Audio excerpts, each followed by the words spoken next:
I've got to do the news!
Yes, people. We've got a hot seat coming up. Well, it's more or less a hot seat special on tonight's Brews at 10 on my left eye. The Makerfield TV debate, the big debate between the candidates, was on earlier today. I'm going to take a first time look, and you're all welcome to join me in doing so. Solidari-Tea, everybody. Welcome to the stream. I'm your humble host, Lefty. By the way, do hit thumbs up if you're just joining us.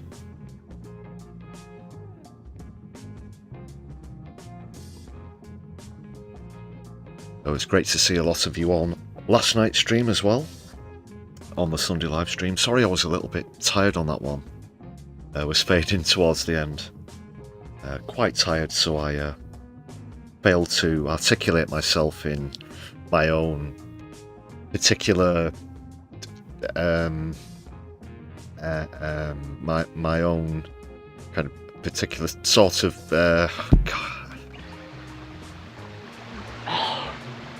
Idiom, sir? Idiom!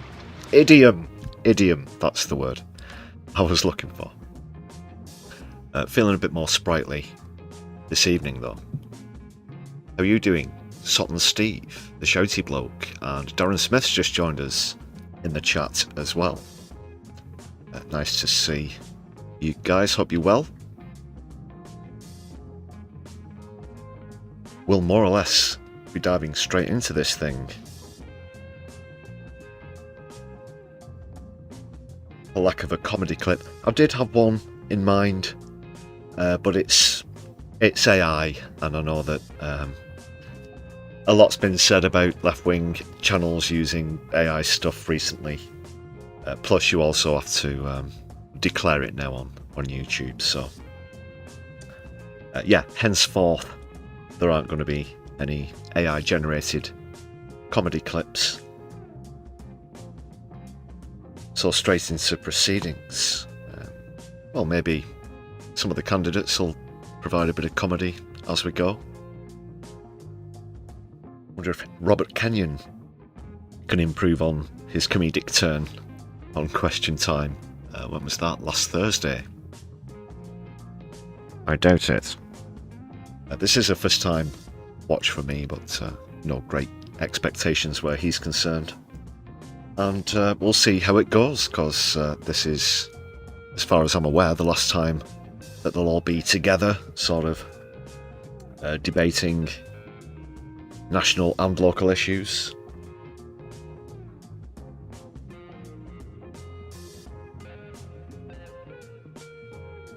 So we'll be getting our teeth into that. Can you dig it? Can you dig it? Can you dig it? Can you dig it?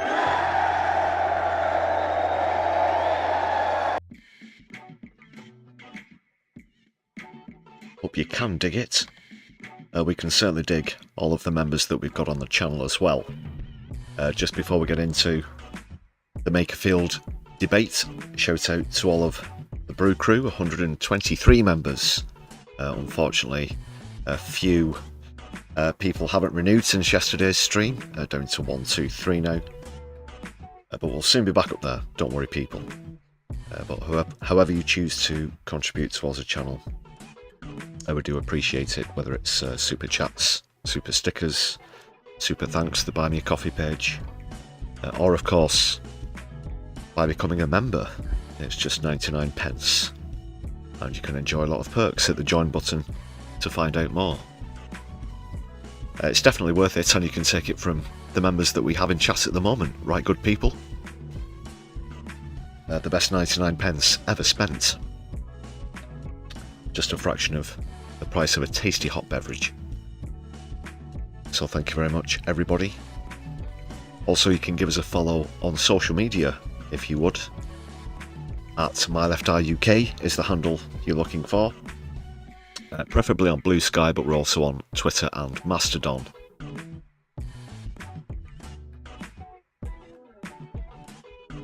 Also, please do open some of our recent non-stream content with a mobile device. That's a tablet or a mobile telephonic device, and hit the thumbs up button. You should be prompted to give some hype points to the channel or the video specifically, so please do consider doing that if you are able to on a mobile device. That's a tablet or perhaps a mobile telephonic device which uses satellites and industrial antennas to send and receive transmissions, that kind of thing. Okay.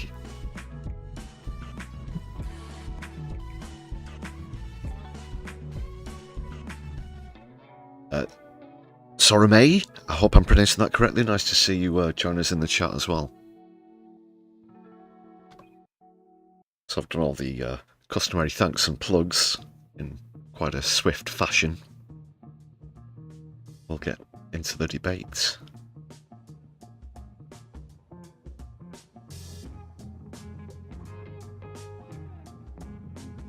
The by-election itself is in what, just 9 days' time before the ballot opens, and yep, a week on Thursday, around this time, the polls will have closed, so not long to go now.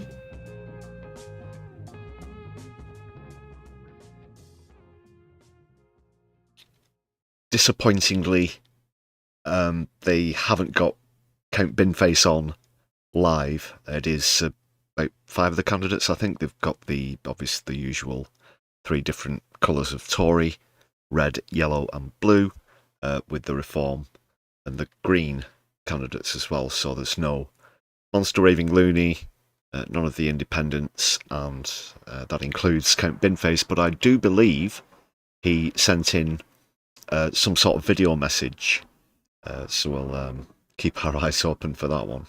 Hopefully that'll be entertaining, but we'll just see how heated this thing gets,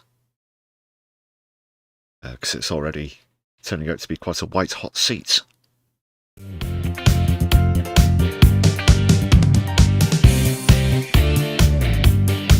Yeah, sing along.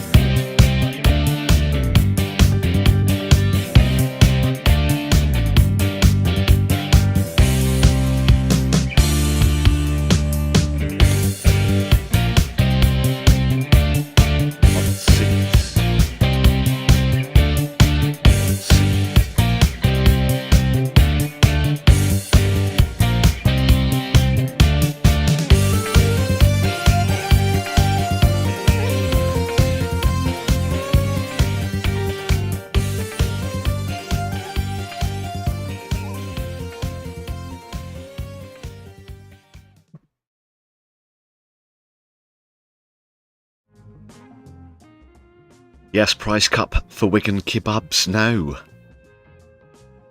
That's a pie, by the way, in Wigan. But that's actually one of Count Binface's official policies now. Mentioned one or two of them previously.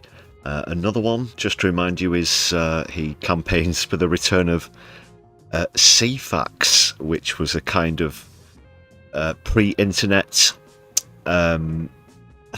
very low resolution, low bit information page directory, which was available on television sets. So we would like to see that return, perhaps the return of analogue broadcasting as well. Count Binface, would that have to be included? Did CFAX actually go out of the door as the digital broadcast era took over, perhaps? But the Wigan kebab one, of course, he's trying to get to the hearts of the locals. They're famous, of course, in Wigan for liking a pie.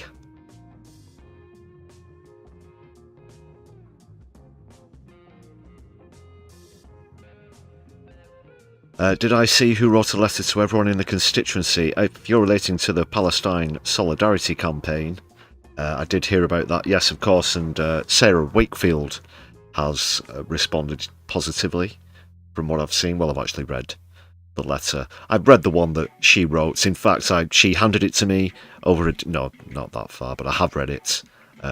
It was published on a social media earlier today, so yes, that is, of course, to recognise that there is a genocide in Palestine. And that was fronted by the PSC. I hope that's the one you're referring to, otherwise I've just wasted about a minute of everybody's time.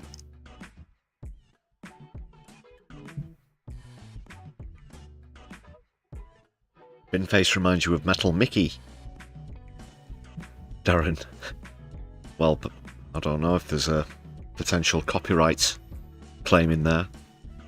Oh, Carol Vorderman. Carol Vorderman's also written to... everyone in the constituency. Sorry, I thought you meant the leaders of... the representatives from each party in the constituency. Carol Vorderman, really? Would that be to do with those historic comments that Robert Kenyon made with regard to her, and particularly her posterior, I believe it was.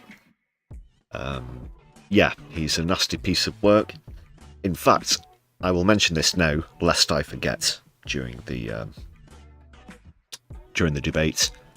Don't worry, I'll be slinging lots more mud at Kenyon and all the right wing. In fact, pretty much everybody apart from Sarah Wakefield. But yes, he didn't attend a meeting. It was the first sort of official appointment since he announced his candidacy, because they have to do a background check. Yes, a BDS check, it's called. That's for your criminal record. And he did not show up. Now, I wonder why that might be, people. If you've got any inclination whatsoever, do let us know in chat or in comments if you're watching back later. Why would someone who's also of late cleared out his entire social media? I'm sure that those two things are perhaps linked. Yeah.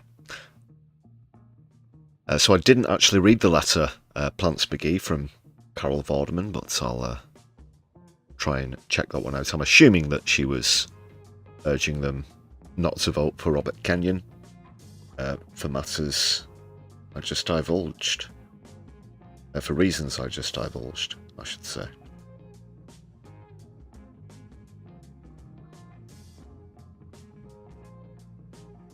Yeah, so there's no mini game or anything. We're just going to get straight into it. Postman Twat's on a bit of a break, I guess.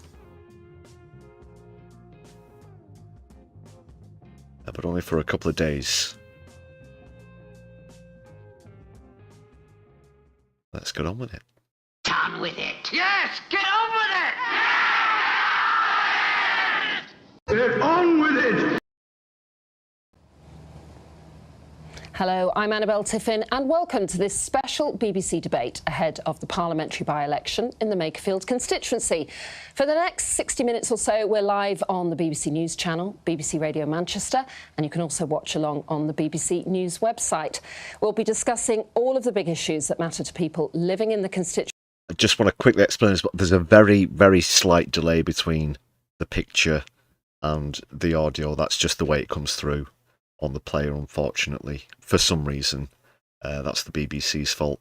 Not us at My Left Eye, because of course, so we've got this quality set up here, and the broadcast software will not be blamed on this occasion, unfortunately. So just if you think that's happening, then yes, it is happening, but unfortunately it's out of our control, it's out of our hands.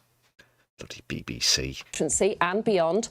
It has been touted as one of the most important and consequential by-elections in years. It takes place on Thursday, the 18th of June. 14 candidates are standing in total, and I have 5 of them with me here in the studio. Very poor indeed, ladies and gentlemen. Manifestos from the other 9 as well. So joining me today are Jake Austin from the Liberal Democrats, Andy Burnham from the Labour and Cooperative Party, Robert Kenyon from Reform UK, Michael Winstanley from the Conservative Party, and Sarah Wakefield, who is standing for the Green Party. Well, we've got a lot to discuss over the next hour, starting with an issue that many people in the constituency have told us ranks high. Just very quickly, did they all go to the so we got pretty much 4 guys who went to the same tailor on the way to the studio, except they didn't have time to pick out a tie for Burnham and Sarah Wakefield. But they're all wearing blue blazers. Anyone who's wearing a tie is wearing a blue tie. And yeah, change.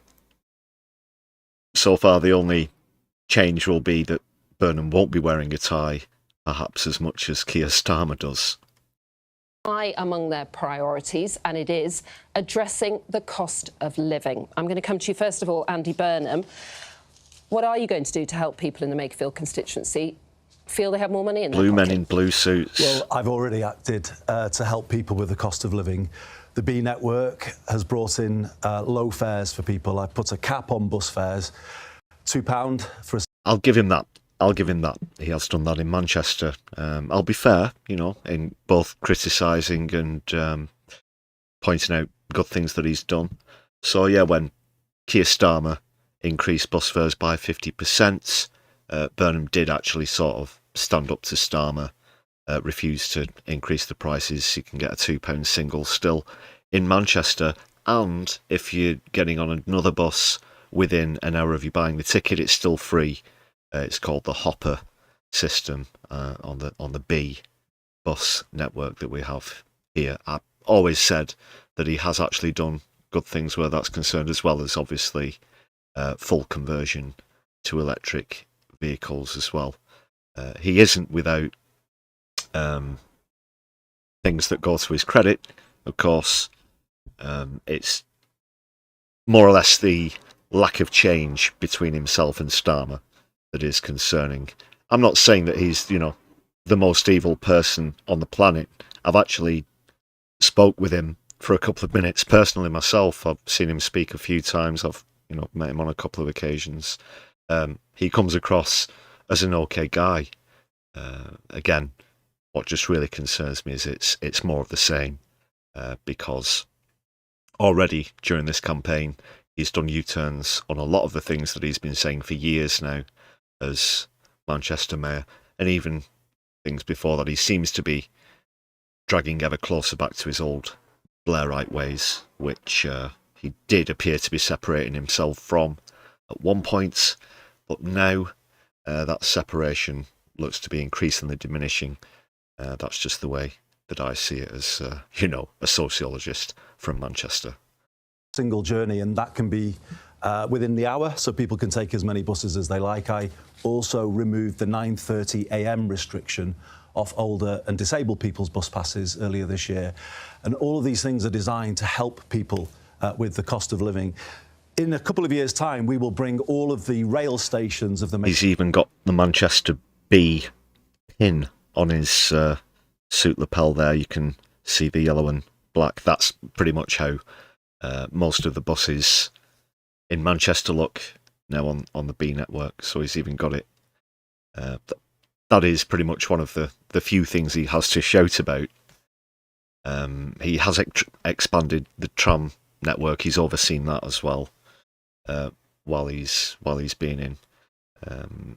So I guess his biggest strength is transport, really, at the moment. Makerfield constituency into the B network, and that will cut the cost of rail travel, because all of it then will be in the daily cap that the London system has pioneered, that we're going to adopt as well. So the cost of travel is going to come down, and I've already put a plan in place to do that. But then we've got to look more broadly, taking inspiration from putting buses under public control. I think we need stronger public control of other essential services. Water bills, let's just look at that one. 23% people's bills went up last year in Makerfield, but also across the northwest. So nationalised. And for what? People saw no change to the service. Makerfield is still waiting for the flooding issues to be dealt with, and yet United Utilities doubled their profits to £800 million. So in the water industry, we've got a situation where the private interest predominates over the public interest, exactly like buses in Greater Manchester when I came in as mayor in 2017. And it's a situation where the shareholders never lose and the public never wins. Okay. So I believe strongly that we need to put these essential services back under public control. Water, energy. This is where the language comes into play. Public control is not the same as public ownership, Andy. And I think he knows that, and he's being very selective in the language that he uses. You can compare this to the same way that he talks about the European Union as well. So instead of saying rejoin, lock, stock and barrel, the way that West Streeting has been saying rejoin the customs union and the single market.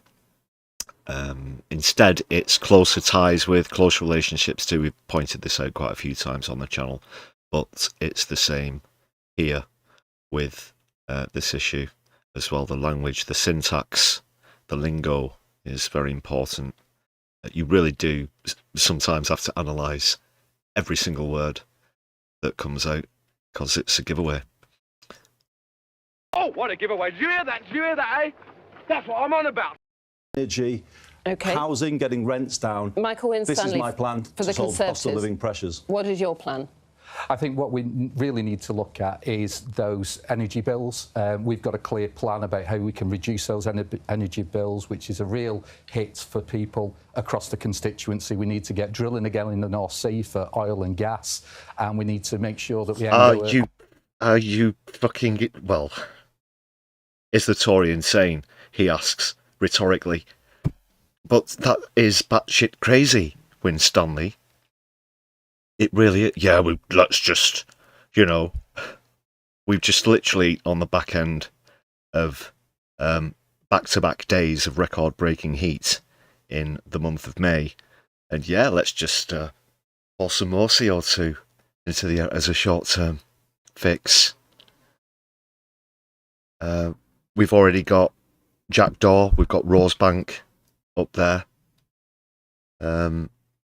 And he wants more. The Tories want more. And again, it's going to be sold at market prices anyway. So we're not even going to benefit as a country. Obsession with the energy companies who benefit from the energy consumed in the UK at the moment are in France. They're in the Netherlands. They're not here. Well, Scotland comes into this as well as a classic example. Need I remind you that it has the highest energy bills in Europe, but has an energy surplus. It produces more energy than it uses because it's up to its eyeballs in fucking renewables. Net zero. But just coming on to the cost of living crisis in terms of council tax, because that's a real factor locally. Before the general... But it's only political choice. Scotland could literally have... That is lighting and heating of the homes and businesses for free, gratis. it could physically happen, but it's a political choice, of course. Privatisation and profit has to come first. That's Winstanley's game. But don't worry, people, I won't rant too long. He hasn't got a cat in hell's chance in Makerfield. Election, Keir Starmer said he'd freeze your council tax. That has gone up 10% across the Wigan borough and in Makerfield since then. And Andy, you spoke about helping with cost of living. Your precept alone went up last year poverty. by 19%. 19%. I don't know anyone that's seen an increase in the wages by 19%. Your own mayoral precept has gone up by 600. We've got a Tory turning round and saying, I don't know anyone whose wages have gone up by 19%.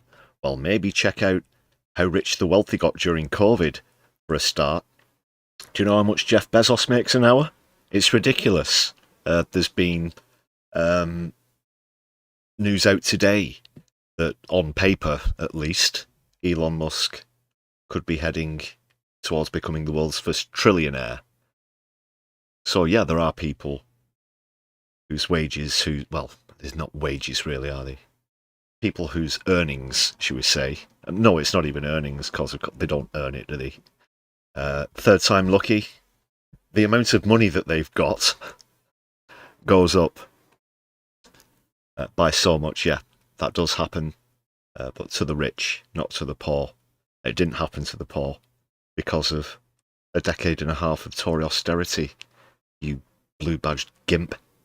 So I can help people every day, Michael, with the cost of living, so I can keep that £2 fair. As in Conservative, not blue badge, as in the disabled parking thing. I want to be very, very clear about that, of course.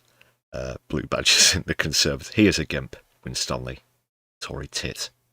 So I can keep £5 per day, unlimited bus travel across the whole of Greater Manchester. That one-off amount pays for savings every single day for people who use the B network. It does for the B network, but what about everybody else that doesn't use it? We're also going to have to subsidise that B network going forward as well. You know, the last Conservative government gave you £1 billion to set this up. You've only got to do it because of the last Conservative government. It was the Conservative government, Margaret Thatcher, who deregulated the buses back in the 1980s, and it was a disaster for Greater Manchester. Let's move forward. The fares were £4 when Jake Austin, you wanted to come in for a single journey. So there's a... It actually was a mess. There were so many different companies, so now it's all sort of unified now with the bus network, but quite a few of them a lot of them were named after sort of precious stones and whatnot. For example, you'd have the Diamond bus network, you had Stagecoach, you had Diamond then became First Bus. All of these different franchises, so many different ones with so many different fares. It was sort of ironic because, like, people who came into Manchester from towns around the outskirts would say that it was kind of flipped on its head. One company that was the more expensive one where they're from was actually the cheapest when they come into Manchester and vice versa. But it was a mess, and obviously the operators don't let's say you have a day ticket or whatever, a day saver, as we call it up here. But different operators don't let you use them, so you couldn't use a Stagecoach one and a Diamond or First Bus or whatnot, and it was pretty much a mess. And in some cases, as Burnham pointed out there, some of the fares were, even just for a single, up to and over £4, so now it's all sort of rounded off. And yeah, to his credit, he has done that, but there's a lot more issues to be concerned about than just that.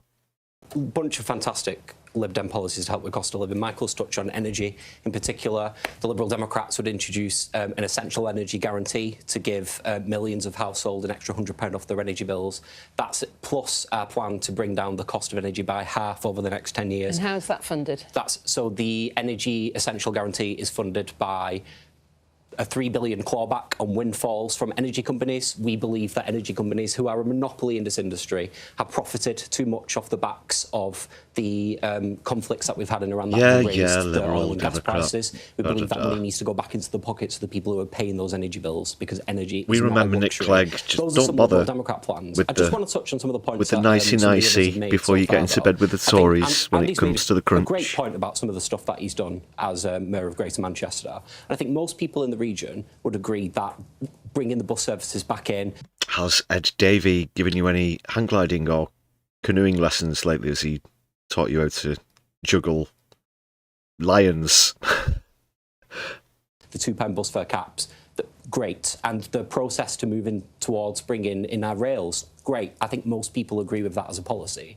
The problem is, Andy, are you not now putting those policies at risk by standing down as the Mayor of Greater Manchester to run in this election? Not at all. The plan is clear. It's agreed with the rail industry. It's agreed with the government. So by the end of this decade, Greater Manchester will have a London-style integrated public transport system. What is to stop your standing down as the Mayor of Greater Manchester? Actually, there was serious talk recently of an underground, that is a subway train system, an underground train system in Manchester. As someone who, when I'm in London, uses the tube a lot, let's be honest. Yeah, it'd be kind of strange to picture that, but well, I'll be honest, I don't know what I'd do without the tube in London. Why anybody would own a car who lives in London is beyond me, to be honest. You're able to run in this by-election. What is to stop now you losing that election? Somebody from Rob Kenyon's Reform Party coming in, scrapping those policies entirely? They won't be scrapped. I mean, just in the last few days, we've got approval for the new train station at Goulburn.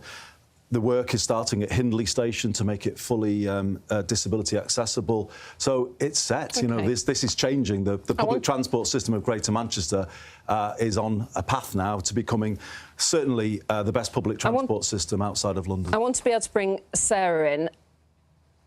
Michael mentioned obsession with net zero. Which is more important for the Green? I thought he was going to scream into the camera then. Are you watching, Khan? Are you watching? Do you want some? Do you want some, pal? Party, net zero or keeping costs down for people in Makerfield? I think the idea that the two are in an opposition is totally misguided, and I'm quite disappointed, Michael, to hear your stance on that, actually. I think we all know that we have some of the leakiest homes in Europe when it comes to losing energy. Insulate Britain. We've got a really clear plan to empower our public local authorities to go street by street to make sure that we have the proper insulation so people aren't paying too much on their energy bills. But we would also go far further than anyone else on this panel, not just in terms of public control that Andy talks about for energy companies, but proper public ownership, so that the hard-earned money that we are putting into our energy bills doesn't go into millions of pounds of bonuses. It goes right back into the system to building the energy grid that we need to transition to a clean and fair future. And I think it's really very clear when it comes to energy security that a strong renewables programme is what we need in this country. But when it comes to cost of living, it's not just energy. It's about making sure that we have caps on renters to make sure that we are not paying too much for our housing. Okay. It's about making sure we have universal free school meals for all of our children. There's so many things that we can be doing. Well, I'm really glad you asked me, actually, because it's very quickly, because I want to bring Rob in. Oh, who was that who cut in there? With the how are you going to pay for that? Where's your magic money tree? Because we have a plan to bring in a wealth tax, which is something, again, that no other party at the moment is talking about. We believe that the very wealthiest in our society should be contributing a fair amount to our public services to make sure that we all benefit from being the fifth or sixth wealthiest country in the world. It's not right that... Oh, it was Kenyon. Of course it was Kenyon. Thought he was coming in with the, how are you going to pay for that? This country in the world if you drive everyone with a bit of cash out of the country. Are we going to be the sixth richest country in the world if we drive everybody with a bit of cash out of the country? So he's sitting there and sticking up for the multimillionaires and the billionaires. Yeah, I'm not sure how the people of Makerfield are going to take that one. Tax on them. Well, Rob, then let me ask you, what would your party do to tax? Well, wealth tax always polls very highly in public opinion if you actually asked everybody on the doorsteps what they think about taxing the rich as opposed to what they think about small boats, then you might be able to find that out. But pretty much that's all they've said recently. That's all Kenyon's said, from what I can recall. From his effort on Question Time, it was small boats and something about the green belt. That was it. Couldn't even remember his own party's policies.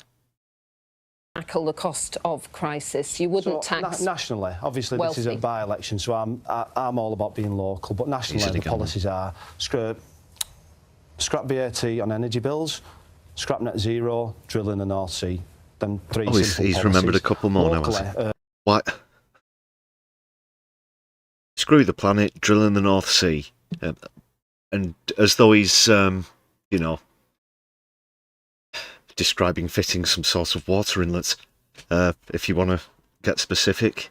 But no, it's not just environmentally catastrophic, it's also not going to do anything to fix the economy, because pandering to the fossil fuel companies and letting them make hand over fist is what's led us to this point in the first place. Robert. Like Andy brought in the B network and the buses. I've been knocking on doors all over Makerfield for a while, and there's some people who aren't provided a bus service. They live at the back end of an estate where buses don't go. They've got to get taxis if they've got to go into Wigan. So that doesn't affect, the cost of living, because they can't go shopping, and if they do want to go shopping, they have to get a taxi.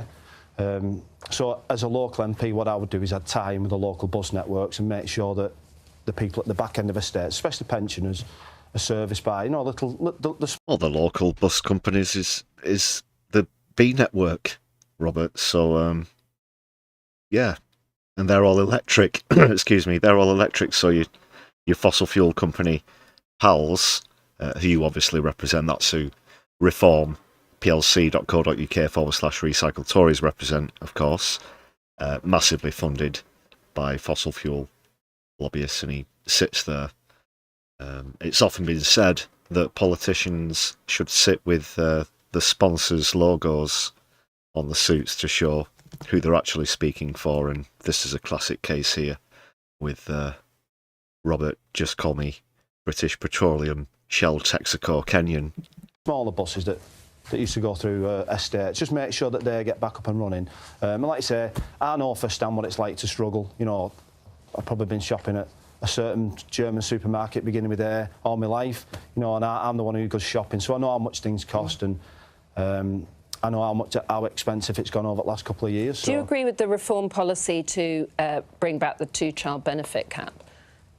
Yeah, I do agree with it, because I think it's rewarding people just having loads of kids and. Yeah, exactly. Peasants' revolts like NASCAR. Yeah, I'm sure you've all seen the meme. Or there's various memes out there, but it should be just like the NASCAR drivers, yeah, with those logos, the badges sewn into their overalls, the big thick overalls. So they should do exactly the same. At the end of the day, you've got to provide for your family, haven't you? What we'll Graham, do nice is to see you in chat as well. Solidarity, brother. By not taxing overtime. So if you do want a bit of extra cash, which everyone does, then, if you want to do a bit of overtime, it's all yours. Andy, I mean, you as a Labour Party member, you've scrapped that. You'd be against bringing it back? I would. If I go back to when I was growing up, I remember my mum getting family allowance, and it was paid in respect of every all of the time should child. be tax-free. And I don't think you ever, in my view, punish children. It's not their fault. The circumstances in which they're growing up. I definitely think we need to do a lot more to get the welfare bill down, to get more people into work.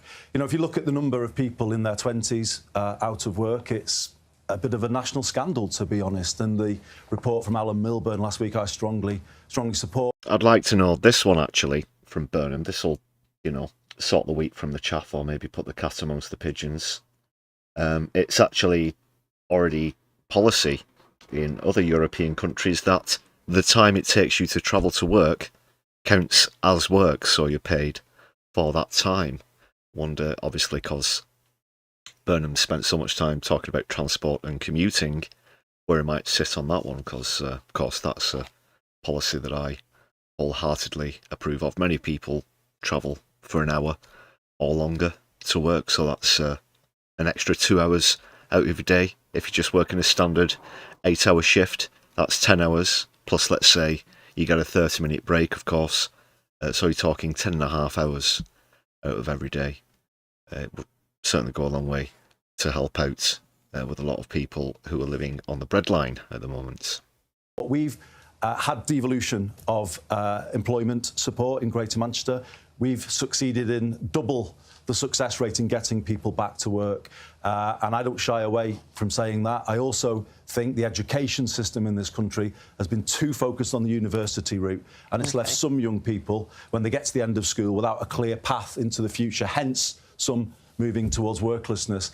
Absolutely at the heart of my plans is an education system that is balanced between academic and technical, so all young people have a path in life and we get more people into work. Thank you for that. We are going to take a moment now to hear from 3 of the other 9 candidates standing in this by-election with their manifestos. Here's Restore Britain's Rebecca Shepherd, Ed Gemmell from the Climate Party, and Dan Clark, who is standing for the Libertarian Party.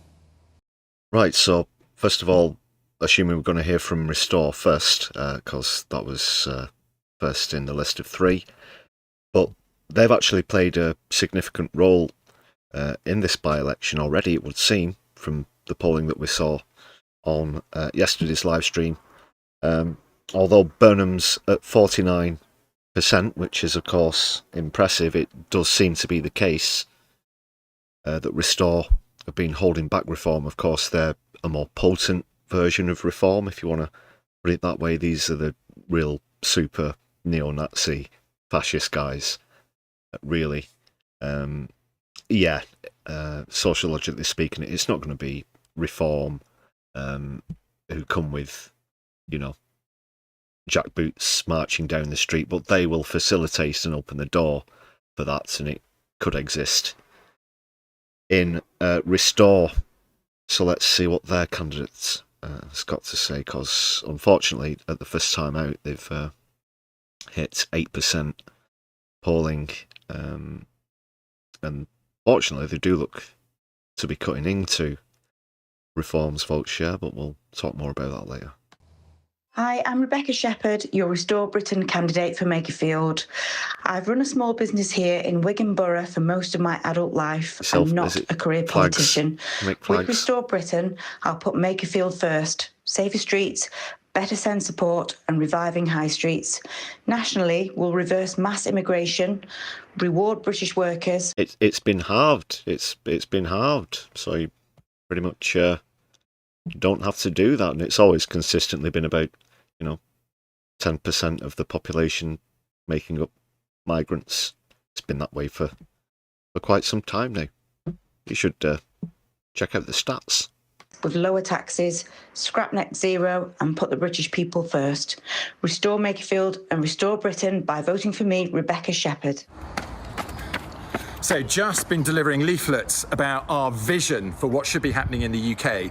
The Climate Party and myself as the leader, Ed Gemmell, we've got a vision for the UK, which is a clean industrial revolution vision. The clean industrial revolution has been happening all around the world. The commercial opportunities of net zero have been growing at 15% a year for a decade.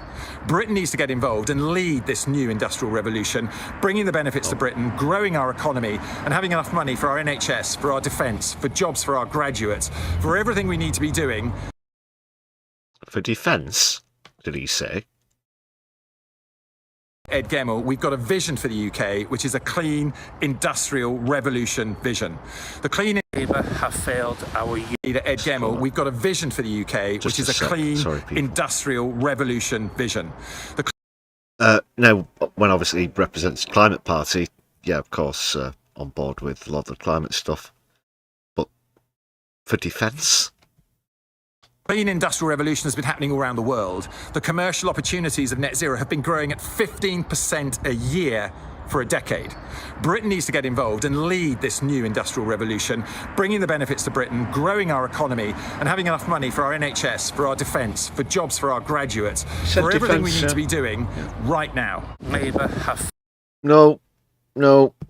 There's something about that guy. Not sure what it is. But I think the defence part was a bit of a giveaway. Let's hear from this guy. I hope you can hear me over his hoodie, by the way. Failed our youth. We need to support our youth. We are also wholeheartedly against You might want to hurry up, mate. You're actually stood on a flight path, so you might want to get out of the way with that. Sorry, I'm only jesting. So try and take things seriously. Bringing the benefits to Britain, growing our economy, and having enough money for our NHS, for our defence, for jobs for our graduates, for everything we need to be doing right now. Labour have failed our youth. We need to support our youth. Libertarian we are also Party. wholeheartedly against the digital ID that Labour are pushing through. We are campaigning heavily and hard against this. We have an inalienable right to our privacy. The government has no right to infringe our rights or our freedom. End of. And we'll hear from 6 more throughout the programme, but let's move on to our next topic for discussion, immigration. It's clear that all political parties need to grasp the nettle on this issue because it is something that comes up time and time again on the doorstep. Rob, because you don't stop talking about it all of the time and you play fiddle to Farage and Reform. Yeah, you know what you're doing with all of that. And when the morning news always, some people came on a boat the other day as the leading story so often, or do you know what Nigel Farage thinks about all of this? Let's get him on Question Time 37 frigging times. Yeah, no wonder they're talking about immigration because it's all they can see all over the frigging televisions. Half-wit. And for Reform UK, this, we have to make clear, I mean, this Makerfield actually is 97% British-born white people make up the residents there. Is it an issue that's coming up, are you finding? I'd say the vast majority of doors, I've knocked on hundreds, maybe even thousands of doors all across the constituency over the last few years. And it's very, very high up on the agenda, if not the top issue. So why, and what would you do about that? Well, Wigan is probably one of the highest concentrations of HMOs in the country. You know, in the last few years, it's been used as a bit of a dumping ground, if I'm honest with you. You know, since Labour took charge in 2024, we've had 72,000 people come in illegally. That's almost the same size. A dumping ground?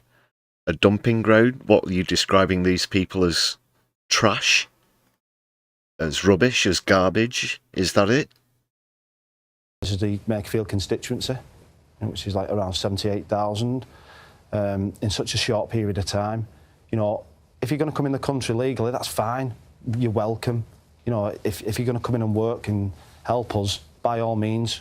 Well, they are, so shut up and fuck off. Come here and you're more than welcome. But if you're going to come here illegally, then you need to be deported, ultimately, because it's costing the taxpayer billions.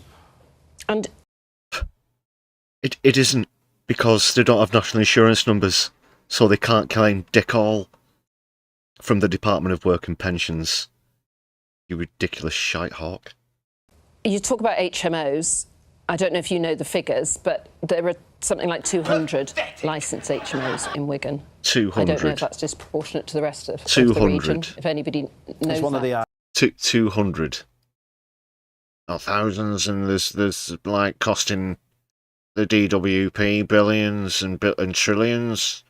Yeah, even though they've not got national insurance numbers. Places in the North West is one of the highest places in the country, and Wigan's one of the highest places in the North West. OK. So, Jay Costa, I'm going to ask you the same question. Is it an issue you're hearing about? And if so, what do the Liberal Democrats plan to do about this?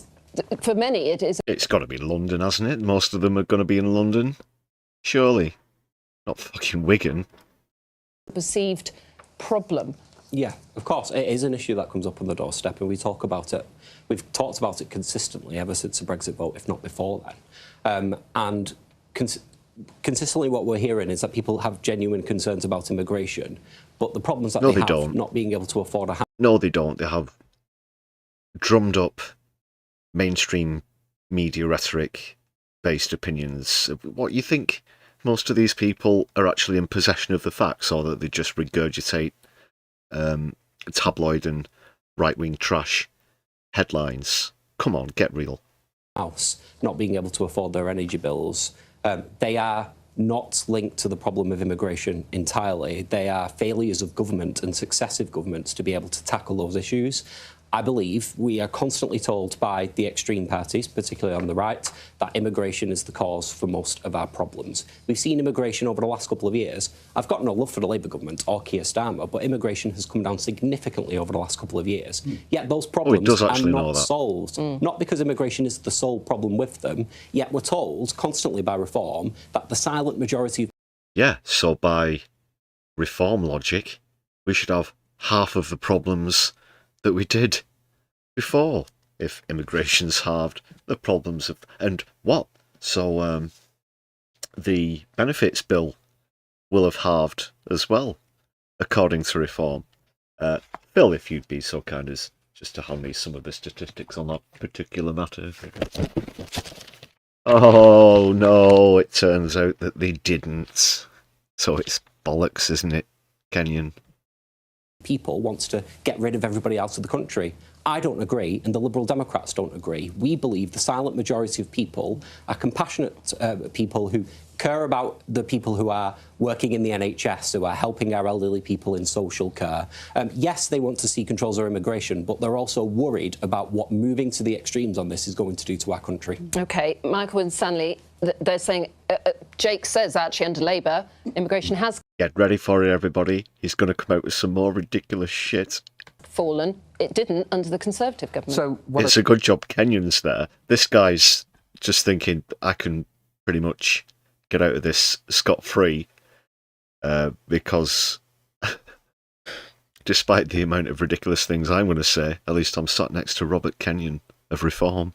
I'd just like to put the record straight on this, actually. The figures that we saw a couple of weeks ago, where we saw that legal migration figures coming down, were due to the policies that were brought in under... I think we're about to get a brass eye statistic. I'll tell you what I mean in a second. The tail end of the last... Sorry, is it brass eye? Yeah, it is brass eye. Not day to day. Conservative government where we put a restriction on visas. So these things do take a time to sort of like filter through. So that's why we've seen that come down. There's no two ways about it. On the doorstep, people are concerned about legal and illegal migration as well. And that's why we need a really clear plan to be able to deal with this. So, first of all, illegal immigration, we've got to come out of the ECHR. There's no other way that we can deal with this properly unless we come out of that. And we need to... Of course, that's the European Convention on Human Rights. Ridiculous from the Tories.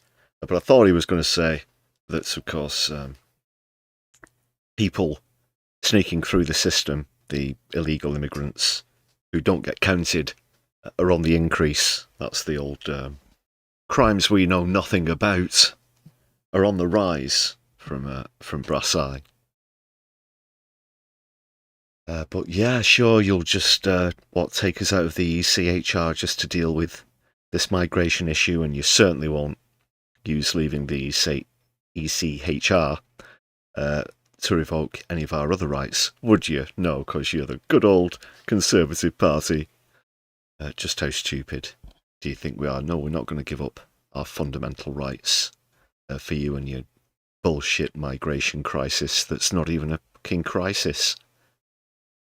And seeing as we've absolutely ruined most of the world throughout history anyway, the very least that we can do is, in terms of reparations, is to welcome people from the nations that we've destroyed. Ghoul. Make sure then that the people who are here illegally are then deported quickly because they haven't got a right to be here. And legally, we need to make sure that we put a legally binding cap on it. Kemi has said that, and the Conservative Party acknowledged that legal migration was far too high for far too long, and we do need to get a grip of it because it does impact on housing and it does impact on services as well. And that's not to say people want to get rid of everybody. That's complete and utter nonsense. We want to make sure... What? What about the hostile environment under Theresa May? And literal vans going around pretty much saying shopper migrants, and the amount that riled up the far right as well. Your party has literally done that within the not too distant political past, Winstanley. Oh no, we're not talking about, well, the things that the Tory party have done. You can trust us. We just want to literally remove all of your human rights away. That was a bit too Bradford Leeds, that, wasn't it? I'll work on it.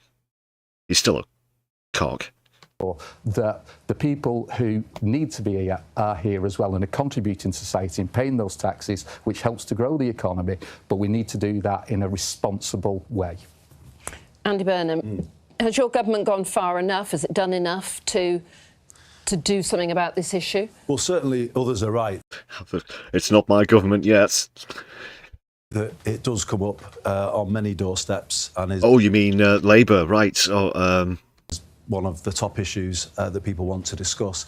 And it's this thing about control, isn't it? It feels like the country isn't functioning properly, running things properly, and the small boats issue, I think, completely kind of speaks to that, and people want it to be dealt with, and we do need to go further to deal with those crossings. Now, I think others have mentioned it. The government has cut net migration by 80%. I'm not sure, you know, the Conservatives should be taking 80?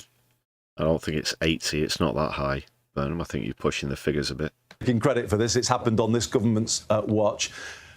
Small boat crossings are down by 40% year on year. So this year compared to 2020. But it is still perceived as a huge it is, issue and for I'm people. not, you know, shying away. I think we need to build on that and go further.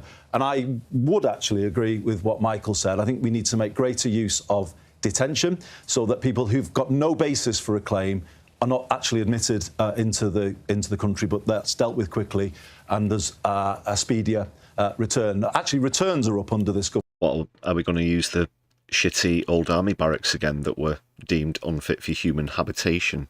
The people who are returned to their country of origin. So the issue has to be dealt with. It is something that just has to be gripped and gripped properly, because it is about trust in politics, and it is one of those things that is fraying that trust to a degree. And you know what I would say as well. Yeah, sorry, it doesn't. Picking up on what the sound doesn't sync up with the picture. That's just how it is on the player. Sorry about that, people. Just a reminder. It's not right that the Home Office just goes to the areas where housing is lower cost. And overly uses those areas when it comes to asylum dispersal. I have argued strongly, repeatedly, as Mayor of Greater Manchester, that all areas of the country should play a role. It's not right that the Home Office just comes to some of the more deprived parts of the country. That is a massive change that is needed, as well as just getting that grip on the system. I used to be an immigration minister in the Blair government. I used to oversee returns of people to other countries. We did get a grip on the system at that point in time. I think this government is getting more of a grip, but it does need to go further. So if you get back to Parliament, you'll get more of a grip on it again. You're trying to say we need to be more Blair? Rob, I'm going to come to you in a minute, because I know you put your hand up, but I haven't come to Sarah yet. So, Sarah, the Greens' policy is quite different, and it is a bit more sort of a world without borders. But how do you... No, it isn't, you idiots. Stop saying that, you know, oh, yeah, there'd just be no stops or checks at all, and and now you're, again, singing that tune. Convince residents of Makerfield that this isn't going to impact on their lives? Yeah, I totally understand. So it is very clear that this is coming up as a really big issue in this by-election, and people are concerned about it. But what I would say is what we've heard from the majority of the other parties isn't a politics of compassion and kindness. It's actually a politics of cruelty, particularly when it comes to asylum seekers. And what we should really be thinking about is we are a country that is built on immigrants. You go back far enough in any of our family histories and you will have a story about someone in your family coming to this country to make a better life. And when it comes to how we work with asylum seekers that are coming here, we believe we should be giving them dignity, a right to work, so that they can contribute while their asylum claims are being processed, and not create this division between them and us, because ultimately we're all people. And many of the people coming to this country are fleeing some of the most unimaginable horrors that are taking place around the world. But you do accept that it would impact people living in Makerfield if more people are allowed to settle in Makerfield? It depends on what you invest in public services. This comes back to Jake's point that a lot of the issues with... Well, Doesn't that expand the economy because they go and they live and they work there and they also obviously spend money there, which stimulates the economy as well? Your precious capitalist economy seeing are driven fundamentally by inequality in this country and lack of investment in public services. If we invest properly in our public services, then we are all going to be able to enjoy a life together that is far more harmonious and one of community than one of competition, where we all feel that there's a scarcity at the moment. And it simply doesn't have to be that way, that we feel that. Damn right! Rob Kenyon, you wanted to come in on that. Yeah, it's just two things, really. The vast majority of them are fighting age males, you know, and they're coming from a safe country. Piss off with this military age, fighting age. What, they're going to take on the British Army and win, are these fighting age males? Because that's supposed to sound more threatening, isn't it? Also, trying to imply that Muslims are trying to build up some sort of super sleeper cell army of what they'd call Islamists. Is that what's happening, you tin hat cunt? Country in France, and they've passed through a lot of the other safe countries too. You know, if they want to come here illegally, then go through the right process. It's as simple as that.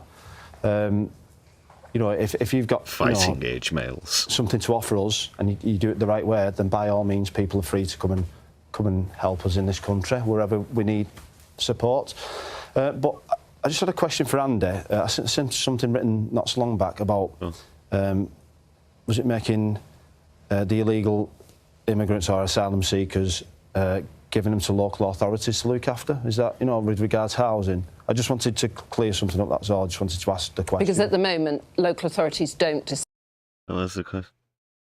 I'm not even certain what the question was myself. What's he saying, that they passed the book down to local authorities to house migrants instead of the government dealing with it? I think that's what he was trying to articulate in his own particular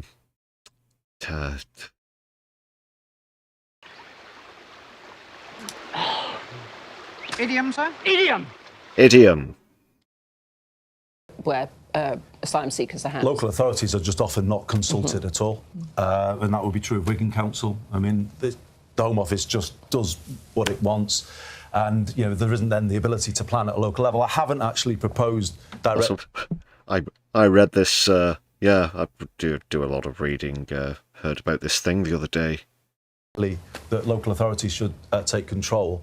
I think they must be notified and properly consulted, which they're not at the moment. What I am calling for, though, is a reform of these Home Office contracts. As I say reform. They're kind of cut-price contracts, and again, they work for the private sector, but they don't work for the wider public, and that is definitely something that I argue strongly for. I do agree with what Sarah is saying. I think what we've got to do is get back to a sense of order. You know, there should be safe routes as well for people, as we've done with... Yeah, why don't the Ukrainians come on small boats, Kenyon? Have you ever thought about that one? With Ukraine, but so that people can apply in an orderly way and it can be done properly. I think what people don't want to see is the chaos of the small boat crossings and, you know, all the issues that arise out of that. I think the government is getting some order back into the system. It wasn't particularly orderly when they came in, but there's definitely more to be done. I mean, Rob, I know we found out that you did vote for Brexit. 65% of people, 66% of people in... Did he? Well, you could have knocked me over with a feather. The constituency did, but actually the numbers of boat crossings have massively increased since Brexit. The increase from 2018, before we actually left the EU, so... It was 2018 is when they first started ramping up. Don't do the Brexit went well. It's not going to work came out under for the you. Turkish business person's visa, and also when I think it was under Boris Johnson, where he allowed... His name's Alexander, not Boris.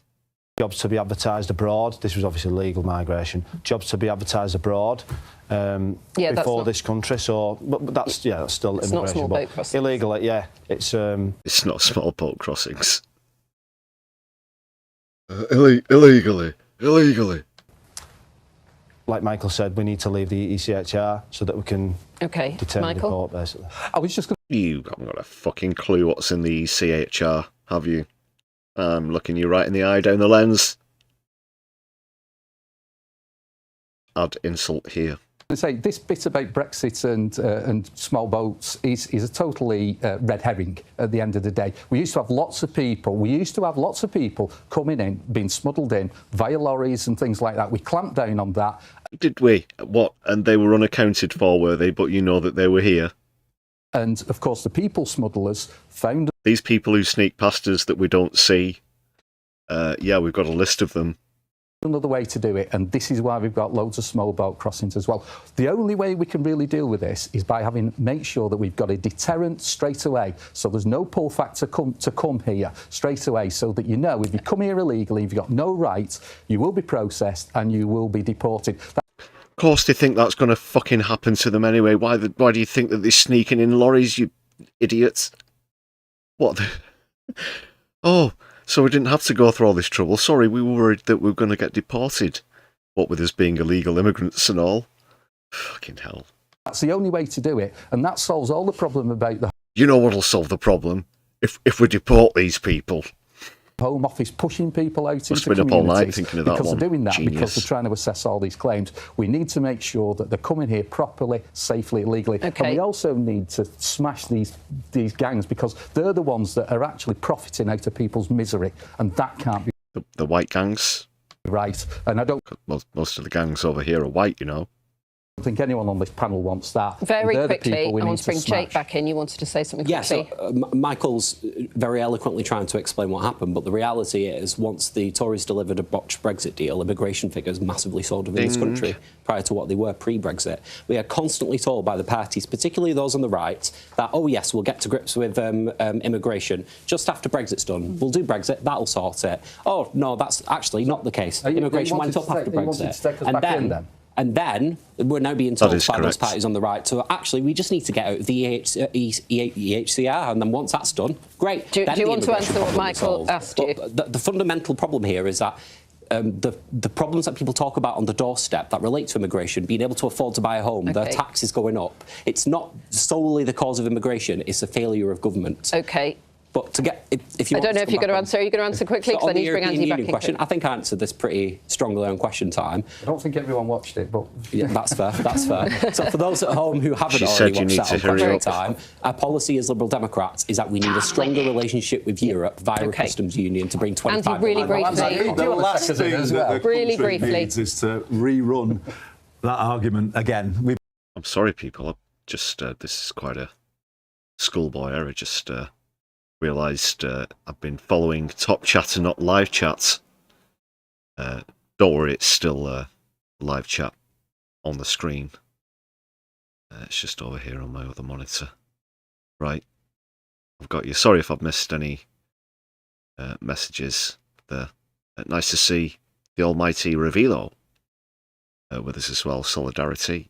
Been arguing too much as a country. We need to start finding common ground again, start bringing people back together, get things working again. But you have to accept that the hard Brexit, Jake is right about this, has weakened our ability to control immigration because we don't get the cooperation anymore from the rest of Europe, and it replaced one type of immigration with another. Yeah, so now, like the likes of Rees-Mogg or whoever turn around, you're going to make France do this, or even, well, Farage would even say things like that these days, wouldn't he?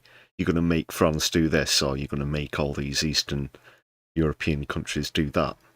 Like, how, when you just literally stormed off whilst waving two fingers in the air? Yeah, that's going to happen. Because in the past with Europe, it was a more revolving door. People in their 20s would come for a couple of years and they would go back. Now, it's the case that people have visas, they move from a further afield. I'm going to have to stop you, or we won't have time for anything else. They do need to be held to account. Sarah, please get off migration. I said not. I think be really Jake's quick. point is really clear. What happens if you manage to stop all the boats? What happens if we clamp down our borders? What is the plan from the Tories and the Reform parties to improve... Yeah, because we won't have anybody to do all of these service roles and pick fruit and things.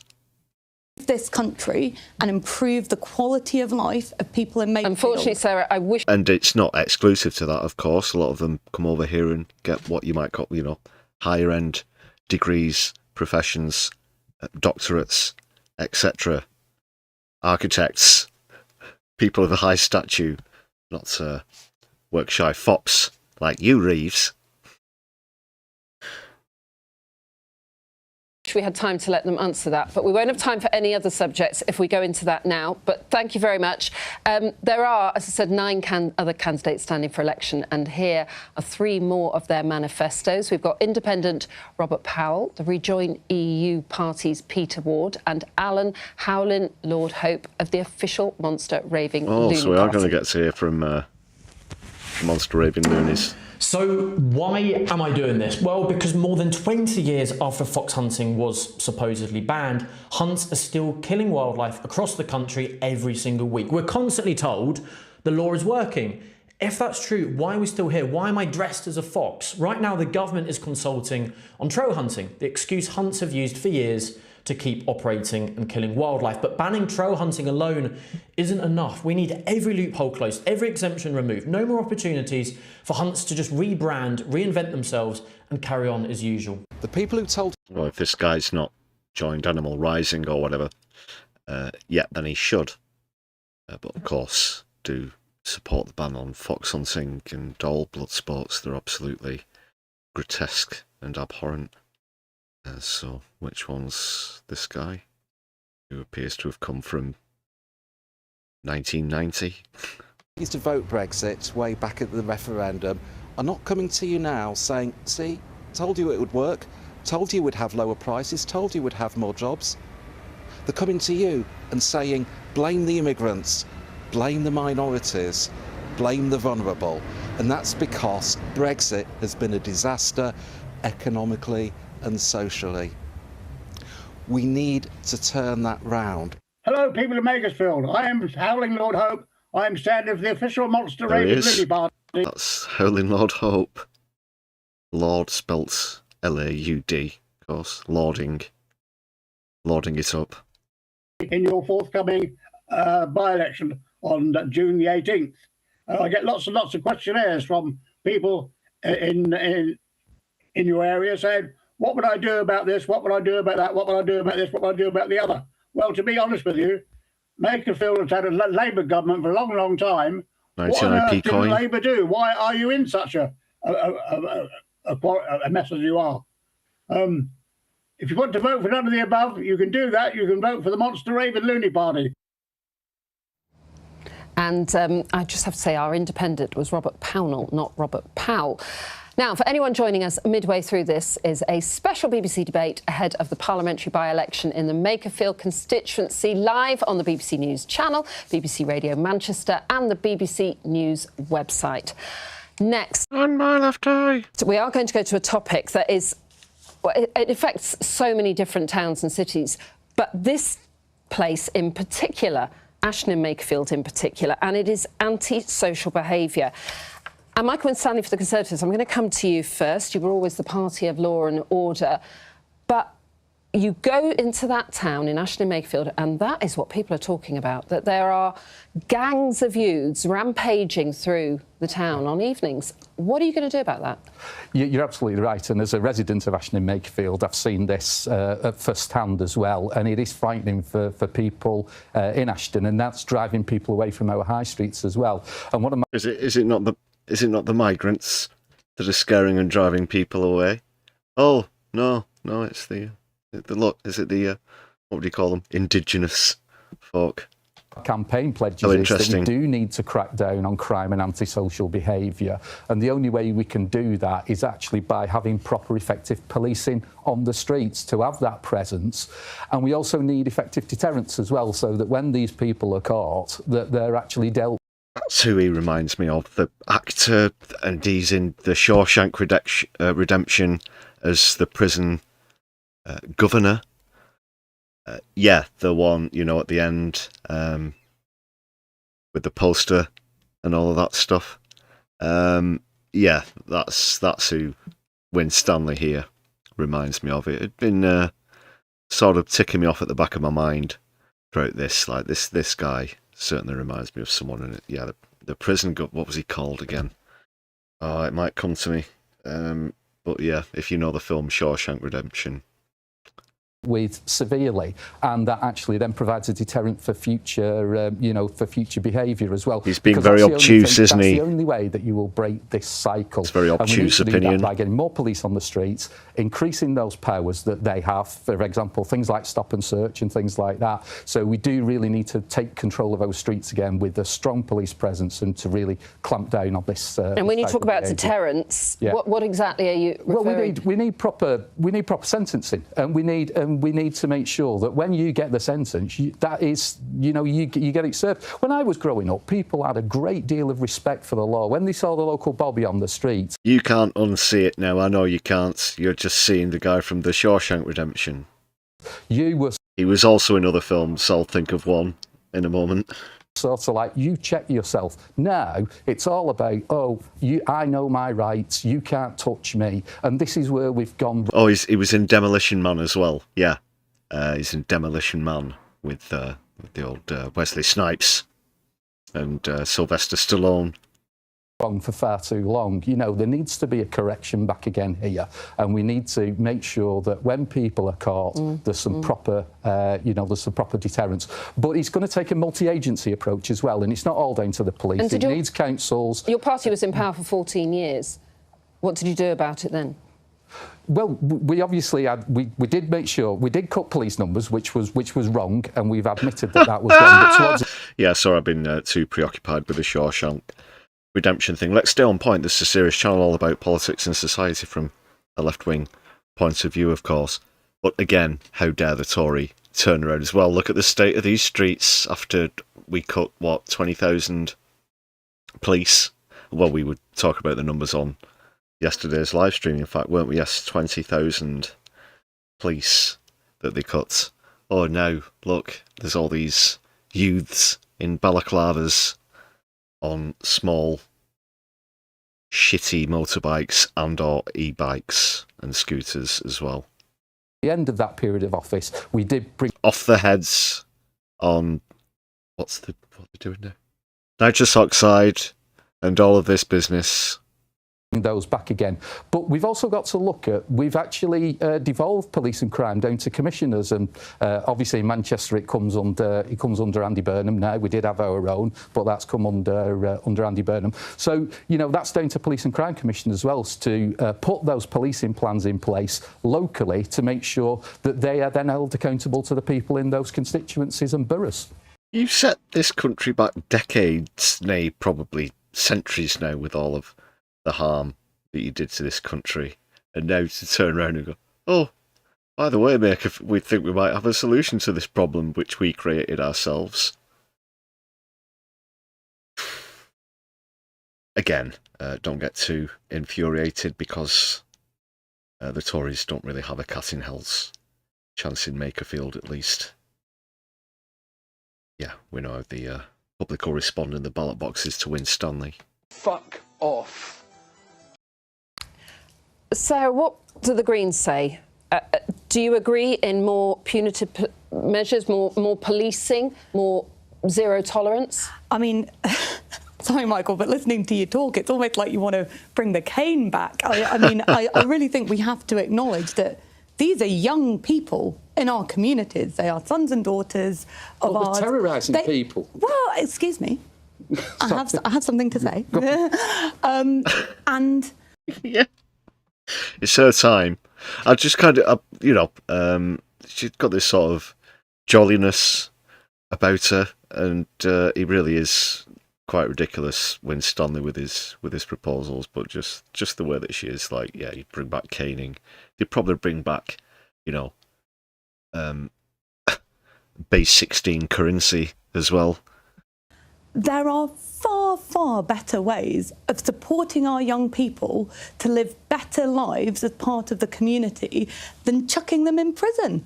There are things we need to provide for them that have been cut over years of austerity. More youth clubs, more opportunities for sports, more opportunities for creativity. There's some amazing facilities in Wigan. The Wigan Youth Zone is fantastic. But Yeah, there's a lot of, I mean, there is stuff up there, but not nearly enough for youth. They've got stuff going on at the DW Stadium as well, and it's a bit further out. Places like Lee Sports Village is a pretty big complex as well.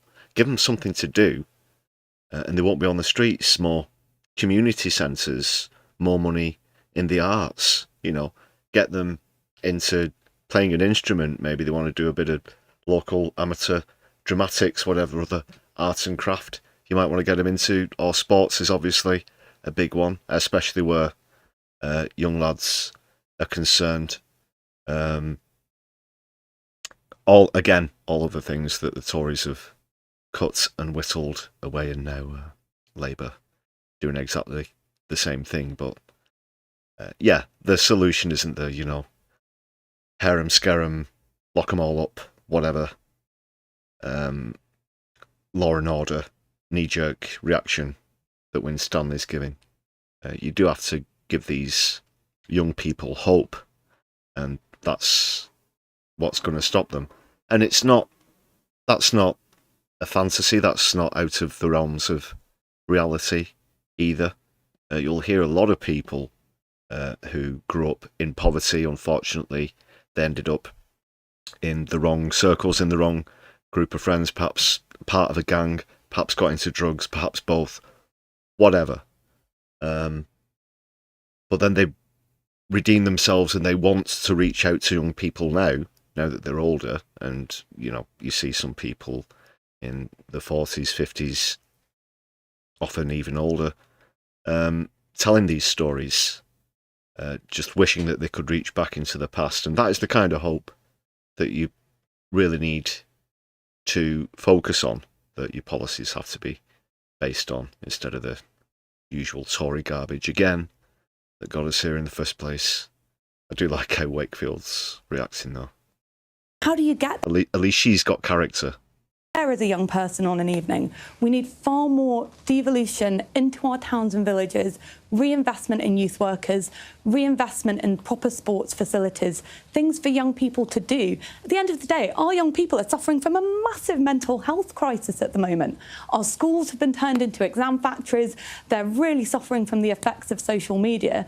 I think we could all do a far better job by our young people by asking them what they need and asking them what kind of things would help them live a much better life as part of our community. So, Rob Kenyon, reinvestment in youth services, because there is a mental health crisis. Should we be showing more empathy towards these young people? It's a combination of both, because we should be providing somewhere for them to go, because it's a tale as old as time. If you go back 50 years, people would be complaining there's too many kids running around the streets, and in another 50 years they'll be saying exactly the same thing. There's always going to be kids congregating. When I was younger, they used to always go over Ashton Park or on Ashton Fir, so they've been congregating around Ashton for a long time. Sarah brought up the Wigan Youth Zone, but the thing is, who wants to drop the kid off in a town centre, a young kid coming out of a town centre late at night? That's not where you want to be doing it. It's been centralised to one place. I think each individual ward needs its own youth club or somewhere to go. Look at someone like Winstanley. There's not really anywhere for kids to go in Winstanley. There's nothing. It's one of the only wards in the constituency that's got absolutely nothing for kids. No youth club. They've got one five-a-side pitch where Winstanley Warriors play. But ironically, the Tory who's called Winstanley doesn't have a lot of a chance there. Can't get on it. So what are they supposed to do? So what would you do if you're their local MP? You need a two-pronged approach. You need somewhere for them to go, but you also... Probably going to, you know, my father's father used to own this. Need the police to be on the streets. There's no good coppers driving down the street in cars covering all the miles if they're not going to get out and speak to people and get some intel up from the ground. So it's basic in layman's terms. Bobby's on the beat. You need more police officers. More police officers, but as well, I watched a programme. It was about using AI with crime, because what they were doing, there was finding what time and locations crimes were being committed. So they put a police officer, let's say Saturday night, Wigan Town Centre, that you're going to... He's going to explain a television programme that he saw the other night now. Great prep. Saw this thing, right? And it's like a computer, and the AI it works out where the crime's going to be. It's kind of like Knight Rider, but without the car, or without David Hasselhoff. In fact, no, it's nothing like Knight Rider at all. I don't know where I was going with that one. Need coppers there, haven't you? So then they put them in that area. Friday night, you know, this area, there's a bit of antisocial behaviour. Get a police car going down that street at that time. So it's basically using a bit of technology. A targeted approach. Yeah, targeted approach with a bit of technology. AI where you can. I know it's the latest buzzword, using AI for everything. Give them somewhere to go. Well, but also you brought it up and then didn't explain what you mean. If you give them all that, then it is the punishment for... Just ask Kit, that was your solution. You know, the antisocial behaviour. So it's not just one thing, it's a combination of things. Well, you are... So he shows up in the car and just deals with all of that business. What about RoboCop? Maybe RoboCop initiative might be worth looking into. And you might think I'm getting a bit far out with this one, people. Stay with me. No, seriously. Sociologically speaking, RoboCop is actually a great Marxist film. RoboCop is a Marxist. There's obviously some great anti-capitalist sentiments in there. Won't get too deep into it. A slight side tangent there. Well, let's crack on. At the moment, Police and Crime Commissioner. Would you? Is that a good idea? Will you take that on board? Think about it. Yes, I think there's been a lot of sense spoken. I have already done it, though. I've put more police on the streets. That's my record as Mayor of Greater Manchester. When I came in, police numbers were being cut, as Michael said. I started the turnaround immediately. And we now are back above 2,000. I mean, Greater Manchester was a failing force for some time. Well, it was, because the cuts were just, you know, they were year on year, weren't they? But I stopped that. But Greater Manchester Police still wasn't where they should have been until I changed the Chief Constable. So we have Sir Stephen Watson, who I believe is the outstanding police leader in this country. I can't remember when he came in. It was... sorry, I'm struggling to remember the name of the person who he replaced. I won't waste time on that, but yeah. He was about as much use as a chocolate fire guard. He committed to doubling the number of arrests. He's done that. We have seen neighbourhood crime fall across Greater Manchester, including in the Wigan Borough. He's taken a really firm approach, and I think that's what people want to see, and I back him in doing that. However, it has to be said as well, not as bad as in London, but we are still talking about a metropolitan police force. And I've made mention, of course, recently about the disproportionate stop searches amongst black young men as well. And that has happened in Manchester, though not to the same extent as it has in London. So you do have to consider those two things together. That, and particularly on this Ashton issue, I want to bring to Ashton what we have pioneered elsewhere in Greater Manchester called Operation Vulcan, which is where you take a deep look at all the underlying reasons in a locality. You see the odd poster around for this Operation Vulcan. There was another... They tend to name them after birds of prey as well, a lot of them. Where there is high levels of crime. I suppose people in Ashton might say, why haven't you done this already? Because, well, we have. We've put more police on the streets of Ashton. Crime is falling in Ashton, and overall, I'm talking about, but I'm not saying that this isn't a particular issue. I want to make a really specific commitment as part of this campaign. I'm going to chair a group to develop an Ashton youth zone, because I do believe better youth provision is also part of the answer. The big Wigan Youth Zone, I was part of getting that off the ground a number of years ago. There's now a satellite in Lee by the Lee Sports Village, which was a big part of what I delivered as the MP for Lee. I think there... He said deliver. That's all the evidence you'll ever need. He's just the same as Starmy. You can't trust him. I couldn't trust this man as far as I'd throw him, just based on the fact that he said my trigger word. Postman twat. There is now a really strong case for another satellite in the third biggest town in the borough, in Ashton, and that's something that I would want to do. So it's a combination of firm policing, but with better youth provision. I'm proud to have introduced the R-Pass, a free bus pass for our 16 to 18-year-olds in Greater Manchester, and that too is part of it, isn't it? Giving our young people a kind of sense that the world is theirs at 16 and they can get to opportunity, they can get to training, and these are some of the things that I've brought in. OK, Jake Austin, I will come to you in a moment, Michael. I think we're all pretty much in agreement on this. I wouldn't bother. It's a two-pronged approach between, yes, making sure the police have the resources that they need, but also making sure that we're providing opportunities for young people so they do not feel like they have to turn to antisocial behaviour just to be able to go outside. One of the key things that Michael touched on before, I don't agree with everything that Michael said, but I do think he touched on the heart of the issue, and that is community policing in particular. When was the last time our residents knew who their local neighbourhood police officer was? I can imagine it was a very, very long time. It's not, community policing has gone down, but it's not, sorry, I'm trying to think of the name. Heartbeat. You know, these small little idyllic villages from ITV series or whatever, where everyone's white as well. What's that other one where they're all white? Downton Abbey, is it? That one.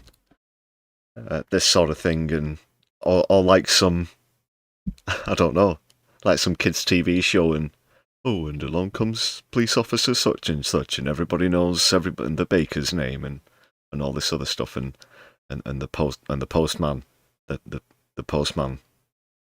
twat who's not in the room, and cannot hurt me. That's right. No, we have named teams. We have named teams, but if you go on the GMP website, this is something else I introduced. You can go on and you can see your named neighbourhood team. OK, but how many people within our communities feel like the streets are safe or that they see those police out on the streets? There is a Liberal Democrat plan to be able to restore community policing into this country, to bring in more local neighbourhood officers so that people feel like they have a presence out on the street, to introduce a national online crime agency that focuses on tackling cybercrime. Well, you're asking the wrong guy. Sometimes I step up a bus in London and they're already there waiting for us. Specifically, so that police forces which are currently inundated with having to do things that may not necessarily be their remit can actually focus on building those connections with the community and making their neighbours and communities feel safe again. Michael, you wanted to come back in? Yeah, I just want to... Part of the problem we've got as well is confidence in the police force as well. And if we just touch upon performance as well, Andy, under you, GMP did go into special measures. There's no two ways about it. We had 80,000 crimes not being reported, not being recorded properly. So that was a failure under the system, under your term as Police and Crime Commissioner. But, you know, yes, we've come out of it now. He sort of did the crimes we know nothing about are on the increase. Of confidence by ordinary people in Makerfield and across Greater Manchester. You've got to accept that. I would go back to what you said. You cut the police as a government. Very poor indeed, ladies and gentlemen. Should have gone. No, you did. And just let me answer your point. You cut the police. I inherited a demoralised police force that had police numbers way too low, and I had the difficult job of repairing Greater Manchester Police. And it can't be done overnight, whatever you say. It didn't have the right leadership, so I changed the leadership, and Greater Manchester Police is now the most improved police force in the country. You can't turn something around. And you're going to do a lot more, aren't you, as you come to finish your term as Mayor of Manchester? Oh, you're not now, are you? No. Assuming that he's going to win this by-election, he's way ahead in the polls, but don't count your chickens. And then, of course, the people of Makerfield will look back on your good work and say, well, we know we've got years more until 20... Oh, no, he's gone. He's gone for the leadership election. So all of his plans were pointless, weren't they? Like a police force in a year or 2 years. It takes time to put the resource back in, but that is what I have done. And I'm very proud of where Greater Manchester Police is today. Knife crime is down across Greater Manchester because of the way Greater Manchester Police has been led by Stephen Go on, Watson. Michael. Did you want to come back on that? The fact you can't get away from the fact we've ever since the Police and Crime Commissioner model was introduced in 2012, it's been run by Labour. The old police authority was run by Labour. Everything in this conurbation has always been run by Labour. Ultimately, at the end of the day, you've got to accept that we're going over the same grounds now. It has improved, All right. but that's from a very low point. We will end on that point. Right, let's see. see now the final 3 manifestos from the other candidates who are standing in this by-election. So I think we're going to get bin face here on this set of 3. We've got the independent Paul Gould, independent John Dyer, and whatever. Count Binface of the Count Binface Party. Hi, my name's Paul Gould. I'm standing in the Makerfield by-election as an independent in order to oppose the Peak Cluster pipeline that's going along the south of Manchester. I'm questioning the viability of the... The thing is, there's so many single policy candidates here, including, you know, the rejoin the EU. There was the guy, the other one before, and now this one. The thing is, the fact is, people, it could be a perfectly sound policy, whatever it might be, and they just never get anywhere, except arguably, of course, you could say that UKIP, you know, turned into the Brexit Party and all that, turned into reform. But generally, that's basically like a 1 in a million. Generally, they tend not to get anywhere, unfortunately. Well, most of the time, unfortunately. The UK government has already committed to carbon capture in the UK, something like 23 billion. The questions need to be asked about the long-term viability of the CO2 emitters in Derbyshire, and also the ecological and heritage damage that the construction of the pipeline is going to cost. My name is John Alfred Dyer. That's perfectly fine to have that local environmental concern and to raise that issue. Yeah, carbon capture, don't get me started on that absolute pseudo-scientific bullshit. This is the sort of thing that Starmer wants to bank our future on, by the way. A technology that doesn't even exist yet. And as you heard there, the building of this pipeline in Makerfield is causing untold environmental damage as well, but maybe get in with Makerfield, maybe take those propositions and thoughts to her. John Dyer. I'm standing in the forthcoming by-election. I'm listed as an independent. What I'm actually standing for, you'll have to go to www.nuclearcrimes.com, click on the updated video links. No one's going to do that, man. And then you can watch the videos to see what I'm actually... Just tell us. You've got a minute. Standing for. I cannot tell you, as the BBC won't allow me. You've got 20 seconds. It is important in my judgment that you do that before voting, because the issues concerned affect you, your family, your community, your neighbours, etc., etc. 2 years ago. Wow. Okay, let's hear from Count Binface next. I mean, I'm not going to go to that website and check it out of morbid curiosity. I doubt many people will either. I think that was a bit of a waste of a turn on the camera from that last guy, if you'll forgive me, whatever the issue was. Binface. I ran to be mayor of London, and I won 24,000 votes, beating the far-right Britain First Party. And now I'm setting my sights even higher at the galactic hotspot of Makerfield. And I've got the best manifesto in the business. I will cut your taxes and raise everyone else's. I will price cap Wigan kebabs at £2. Yes. I will rename HS2 FFS1, and I will rephase the traffic light it's on Liverpool Road to ease congestion. Plus, I'll ensure that elected mayors are ineligible for Parliament until they've served their term of office. Yes. Cheeky. Now, it's arguably a scandal that this by-election has been called at all, so I say, make your vote count, join me, and Makerfield great again.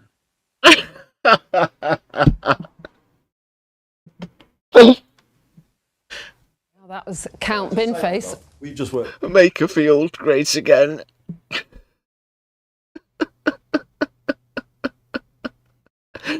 No, haven't we? Austin, Binface. Yeah, calling him out on the having to serve your full term as mayor. Burnham. We're going to be in the middle of Count Binface at the count, aren't we? Very, very excited for that. Well, we're Don't try and distract from what he said. Oh, he's going to be stood in between us. Won't that be fun? all wanting to see him take his bin head off, aren't we? But going back to what he said at the end there, Andy, that is a point, isn't it? You've come into this by-election and you're not going to finish off your term as Mayor of Greater Manchester, which you said you were always going to. Yeah, you did. Yeah, you did. All right, That's, carry on. Not a given by no any rants. means. No, you have to win. And obviously, there's events in politics, aren't there? And don't let the door at you on the way out. I think you could look at the local election results in the Wigan Borough, where my own party lost 25 out of 26 seats, and not see that as a huge cry for change. You know, but are you using the people of Makerfield as a stepping stone? No, because actually, yesterday was 25 years since I was first. He's doing the same as he did in that Newsnight interview, isn't he?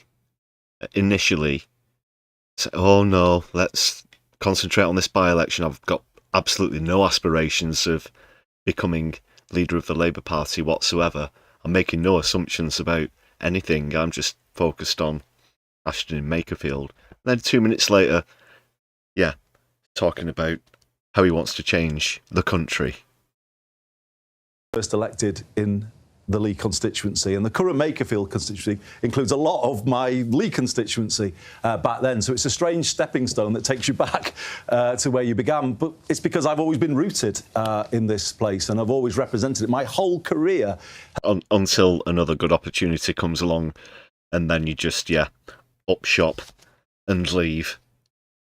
And this is now your fourth go at trying to be Labour leader, and thence you'd hope Prime Minister. Of course, 2 leadership election failures to Corbyn, not being selected for Gorton and Denton, and now this. Yeah. And another change. Ding. Coming up, I've heard inheritance as well in there, 1 or 2 inheritances. It's, they're reading off the same script, aren't they? Quite literally.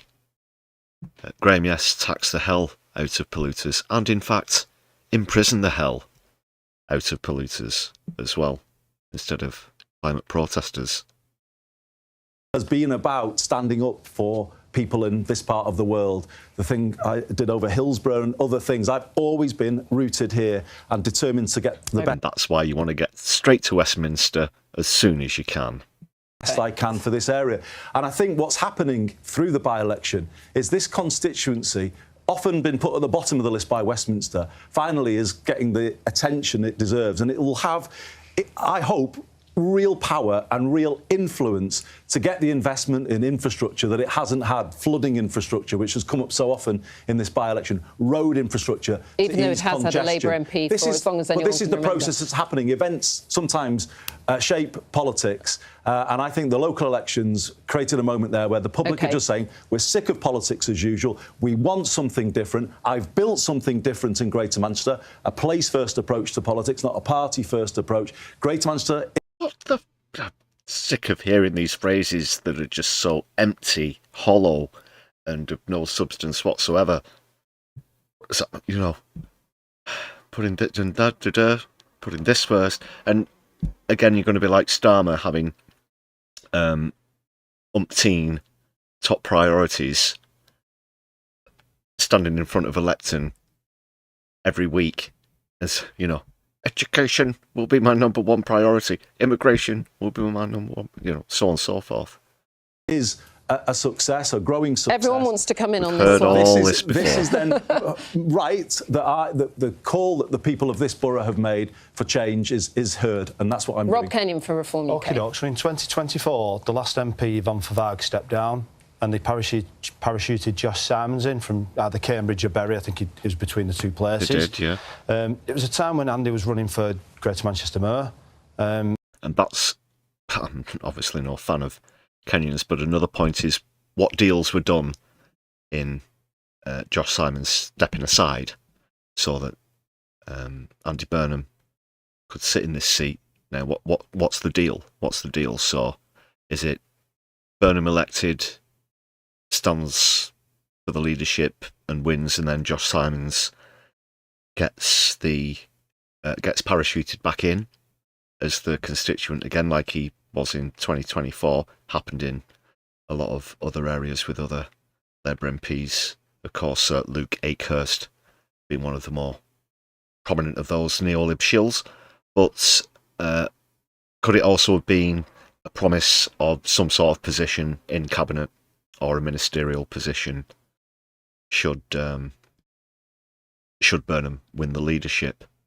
It's pretty low-hanging fruit, but that was the case with Josh Simons. You certainly can't call this democratic, whether it's in reference to the Labour Party or in the UK as a whole.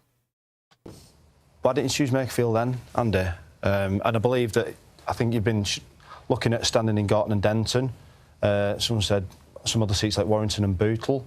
Are we bottom of your list?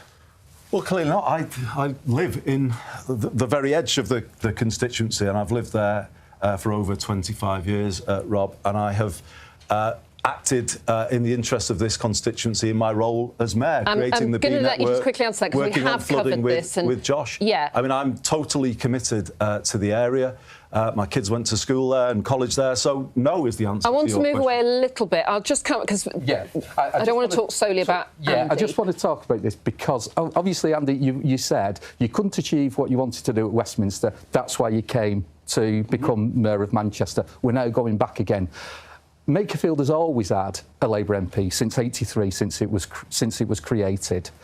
I'm almost inclined to believe that these two have been watching the live streams I've been doing recently. It's 1997 when I first stood against Ian McCartney. Ian McCartney low-hanging fruit, round like the I said. cabinet table. He was cabinet minister. He sat round the table, and now you were saying Makerfield was always bottom of the list. So what were Labour MPs doing then? I'm sorry, we've had people. We've had Labour MPs who sat round the cabinet table when you were in power from 1997, representing this constituency. We've always had a Labour council. We've had a Labour mayor. The problem in this constituency is Labour and socialism. It's nothing else. And you also tried to do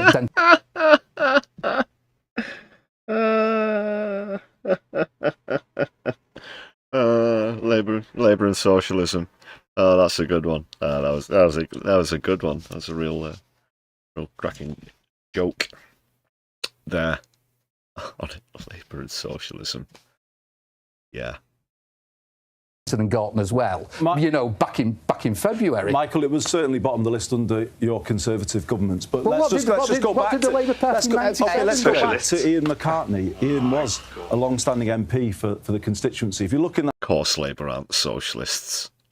It goes without saying. Part of Platt Bridge, there is a huge health and education development there that Ian secured for the. Okay. Oh, give me a couple of seconds. I've got buffering here.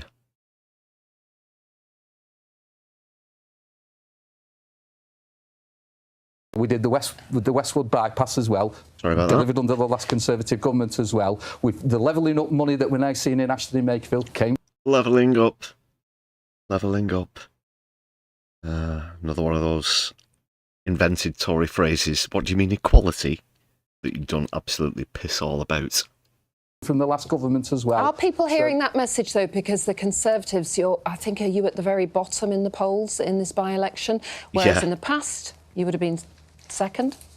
Look, I'm just concentrating on putting my plan as a local candidate. I love this place. I was born here, I was bred here, I went to school here, I still live here. You know, I represented Orrell on the council.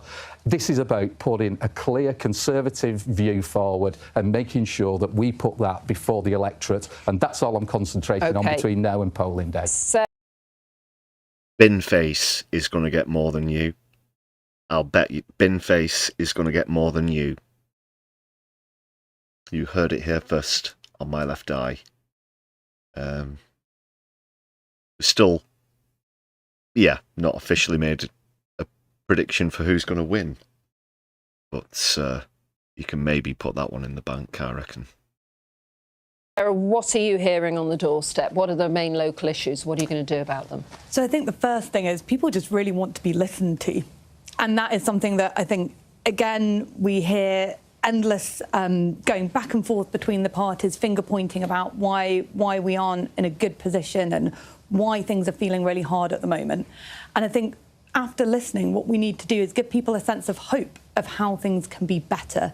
And there's things we can do locally in terms of investing in the high streets, making sure that we give local authorities the ability to compulsorily purchase empty shops, reduce business rates for local businesses so they can regenerate our high streets, but also invest properly in the things that make life really worth living in our communities, whether it's our local libraries, which I know we all know is a big issue with Ashton and Makerfield Library, which I know, Andy, the money is coming, but where is it?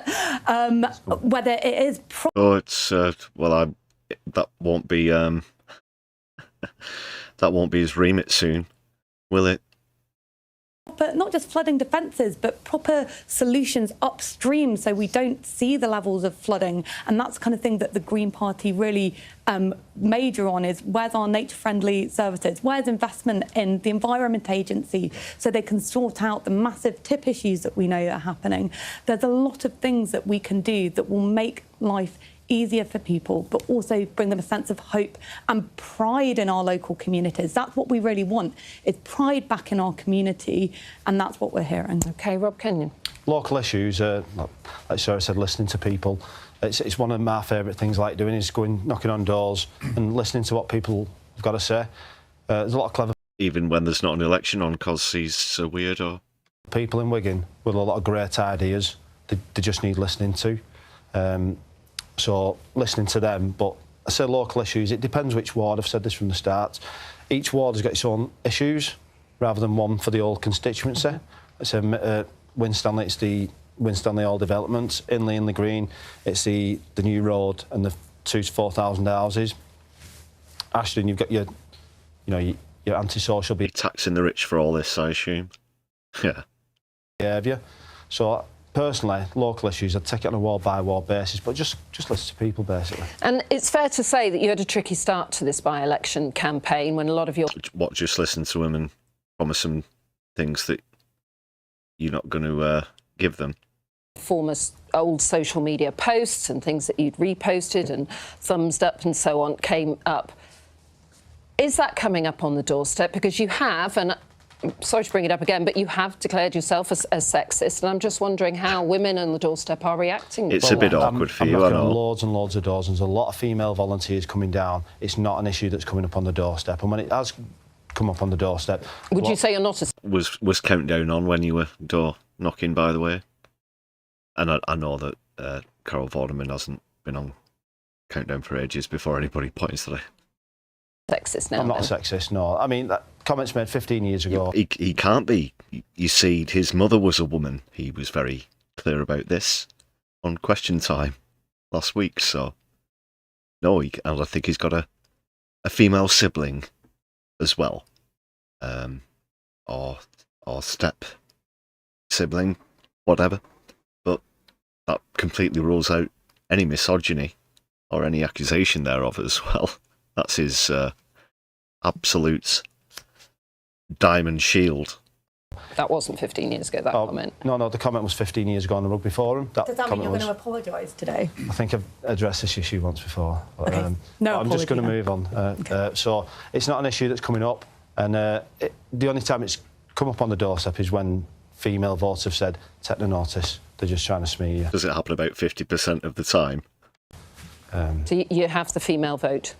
Yeah, and like I said, we've got... there's a lot of misinformation going on out there, saying something about women's rights, because we want to scrap the Equalities Act and replace it with the Workplace Fairness Act, and all those women's protections are going to carry on straight over. Suella Braverman... We promise. It's like with scrapping the ECHR, you'll still be mostly protected, honest, wink. So it's just I don't think anyone can really trust what the Reform Party are saying on this. I think we're going to have to talk about it's the DEI that will be scrapped from the Equalities Act. All the women's protections, hard fought for, hard won protections. All these DEI policies that are supposed to be using council funds do not exist. They simply are not there. You've heard Trump talking about it, JD Vanson, whomever, and now, of course, Farage wants to kiss their asses.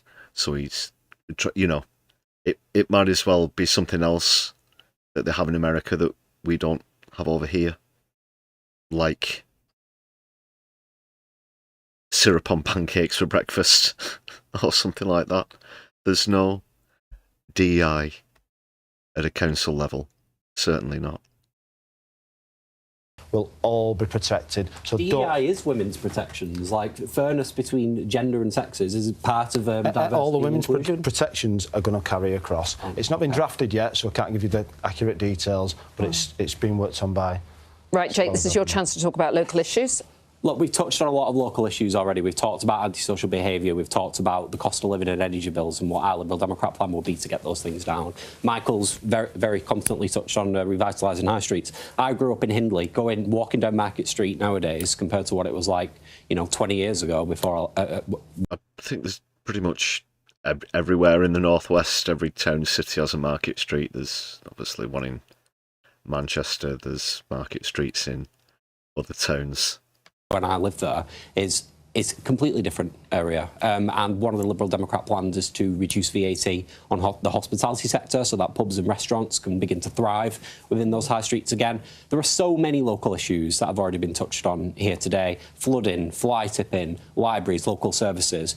Fundamentally, so many of those could be solved by local councils, provided that local councils actually had the fair funding that we would have expected them to see. When Labour will... Yeah, peasants revolt, a gallon of sugar for breakfast. Is that what you have?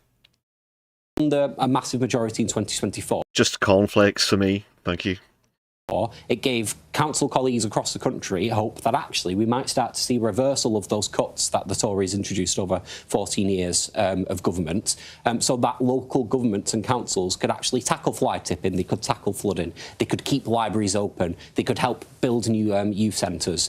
We've not seen that from Keir Starmer and his current Labour government, and I would actually love to hear a commitment from Andy, because I know you've always talked a good game about re-putting... It doesn't matter what the Liberal Democrats say, because they'll always get in bed with the Tories when it comes to it, like I said. This by-election, would you be committed to restoring fairer funding for local government? I would. I mean, I think it's unjustifiable, really, how threadbare local government is. It can't fix potholes, can't look after the fabric of communities. You've actually got quite a bloated state at the national level, but a threadbare one at the local level. And there aren't any potholes in Manchester, are there, Andy? For sure. I mean, I'm absolutely clear that we need a big change in terms of that. And I know that's not a number one priority, by the way. Balance. On hospitality, I put forward a plan last week around business rates, cutting business rates for pubs by 20%, lifting some high street businesses out of rates altogether by extra more being paid by the warehouses that we see across the area. So I completely, I'm very strong on saying that we need a much more devolved approach to life in this country anyway, and that does mean more funding for local government. OK, thank you all on that. We are nearly at the end, but we have one final question, and it is a really quick one. There's been a lot of I'm more local than you, I think, in this by-election. Who's the most local of you all? So I'm just going to ask you a question. I'll go along in that order, I think. What is, do you think, the best... Well, is this a setup? Because I've got a suspicion that it's Sarah Wakefield, who's a Manchester councillor.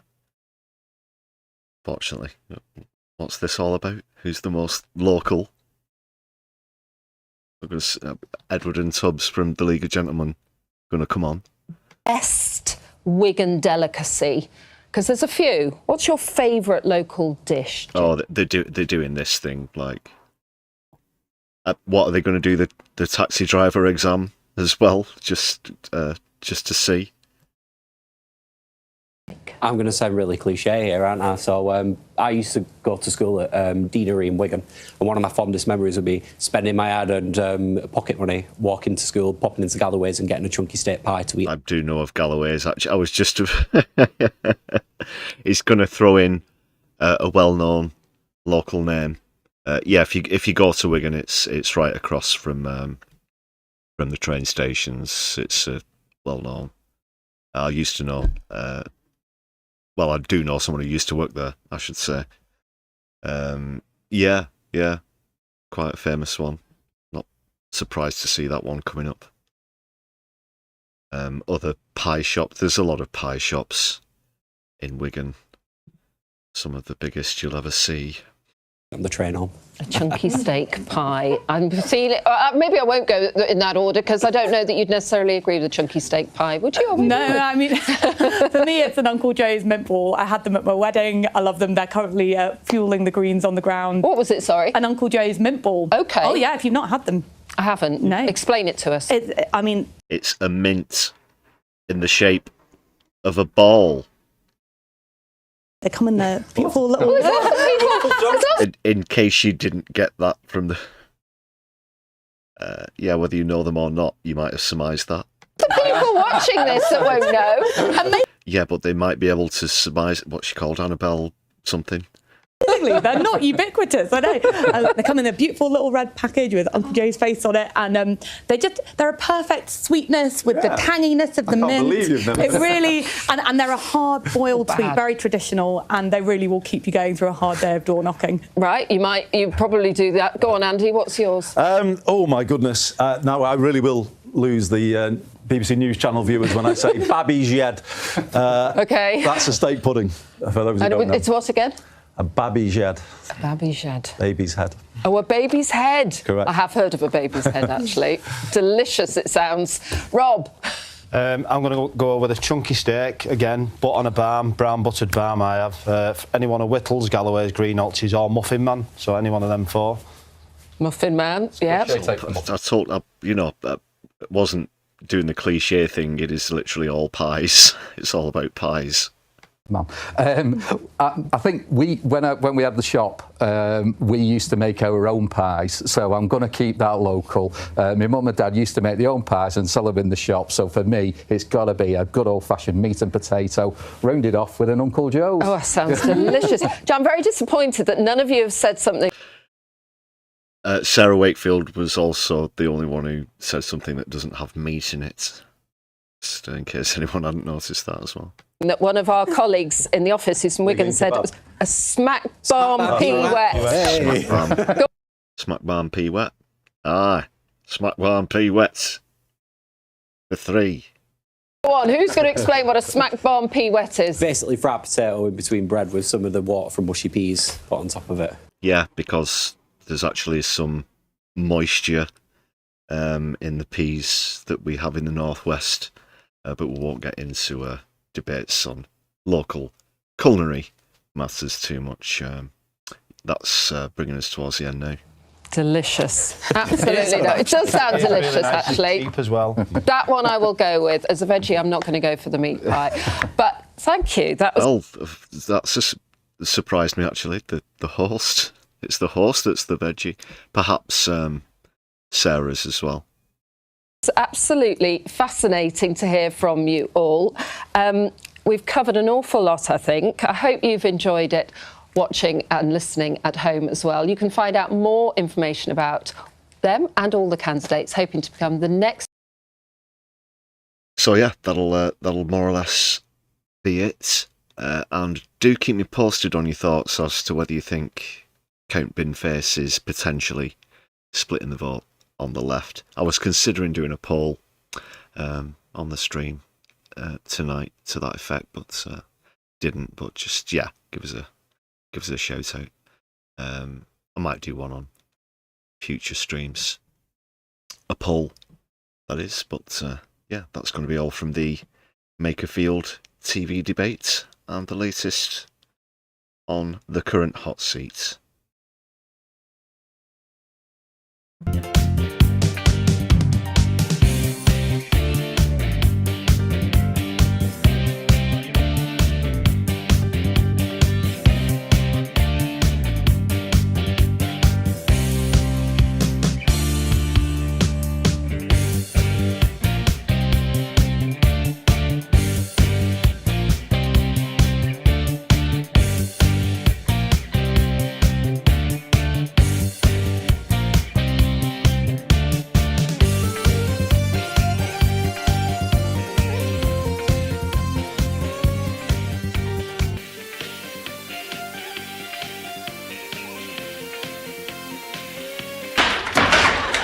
The music's too loud. The neighbours have been complaining.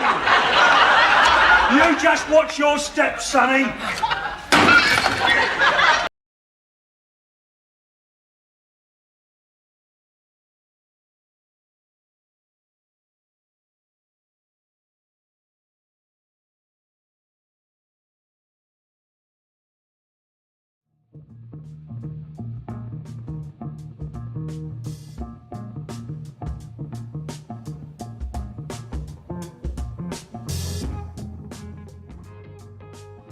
Just 9 days to go then.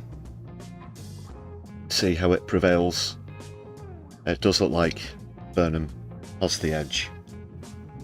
Yeah, it's not going to be one that I'm going to be staying up late for a week on Thursday. That's for sure. We're still going to throw our weight and support behind the Green candidate.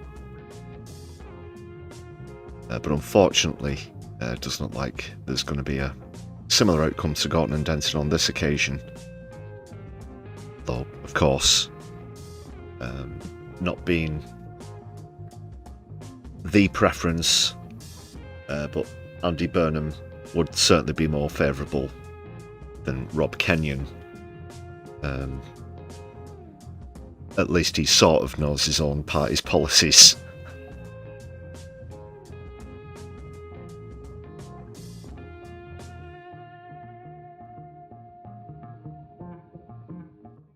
Darren's still getting behind Metal Mickey there.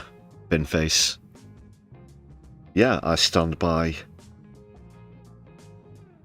that initial early-ish prediction that Binface will get more candidates than, what was he called, Winstanley? The Tory candidate. Yeah, on this occasion I do also think that the polls are correct. I think Burnham will get it. If the appearance on Question Time wasn't damaging enough for Robert Kenyon, then that one certainly will be.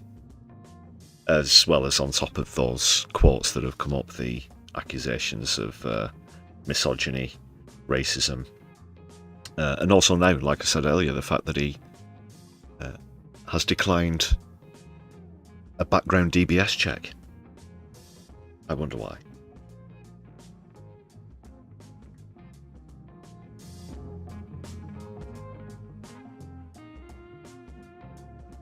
Vote Sarah or Binface, it's just an illusion of change otherwise. Is he splitting the votes? Could they maybe form some kind of official alliance at the last moment? I'm sure that Zach Polanski be down with bringing CFAX back. I thought that was a good one, the sly dig about making it mandatory for elected mayors to serve the full term.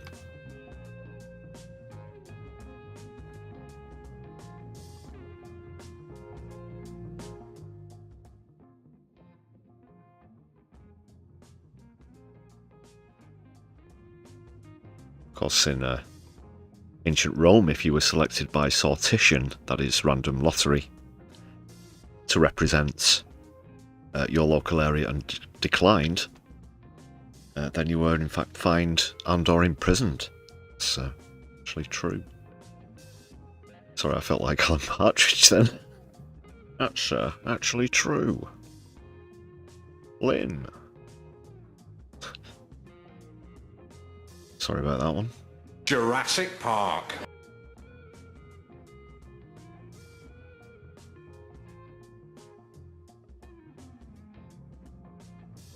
Doc, thank you very much.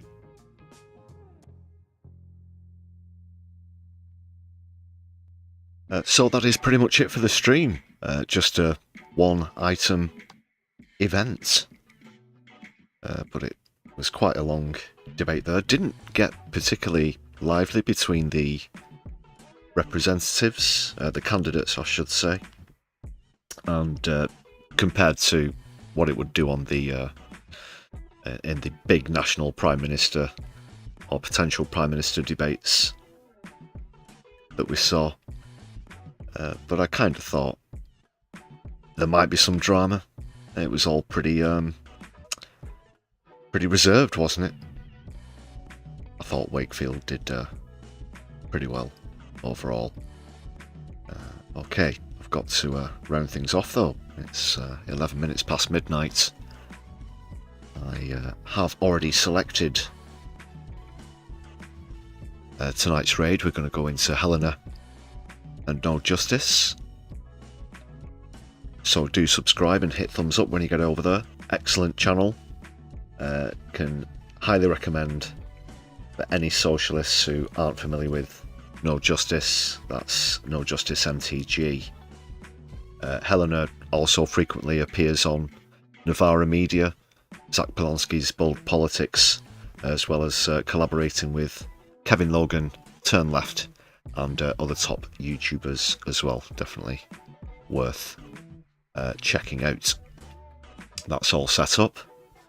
Thanks again, of course, to all of the people who you can see on your screen for your support. And wherever it comes from, be it memberships, super chats, super thanks, and the Buy Me a Coffee page, we do appreciate all of the support on the channel. So thank you very much. Good people.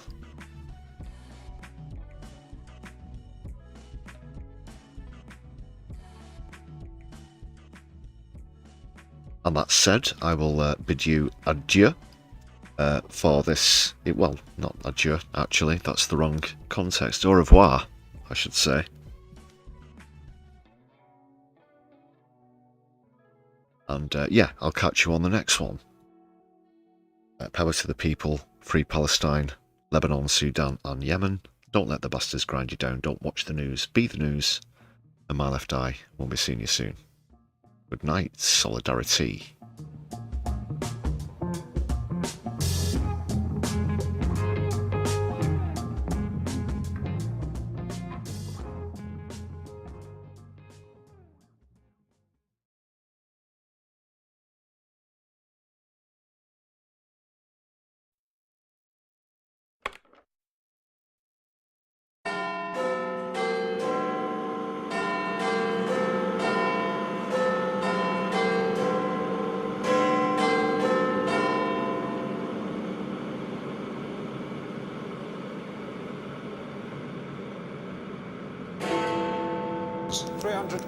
$300K, or we take it to Sky. If Raquel Walsh doesn't want to stay in a Trust House Forte, we'll stick her in a youth hostel, see if she likes that.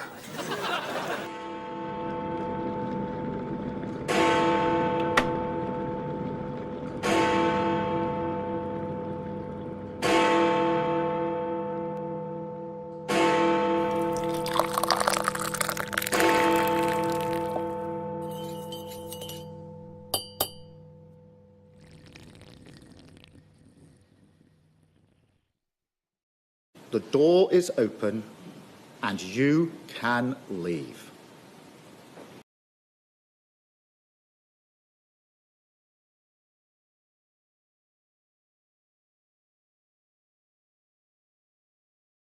It's what Hitler and Goering did, and it is textbook.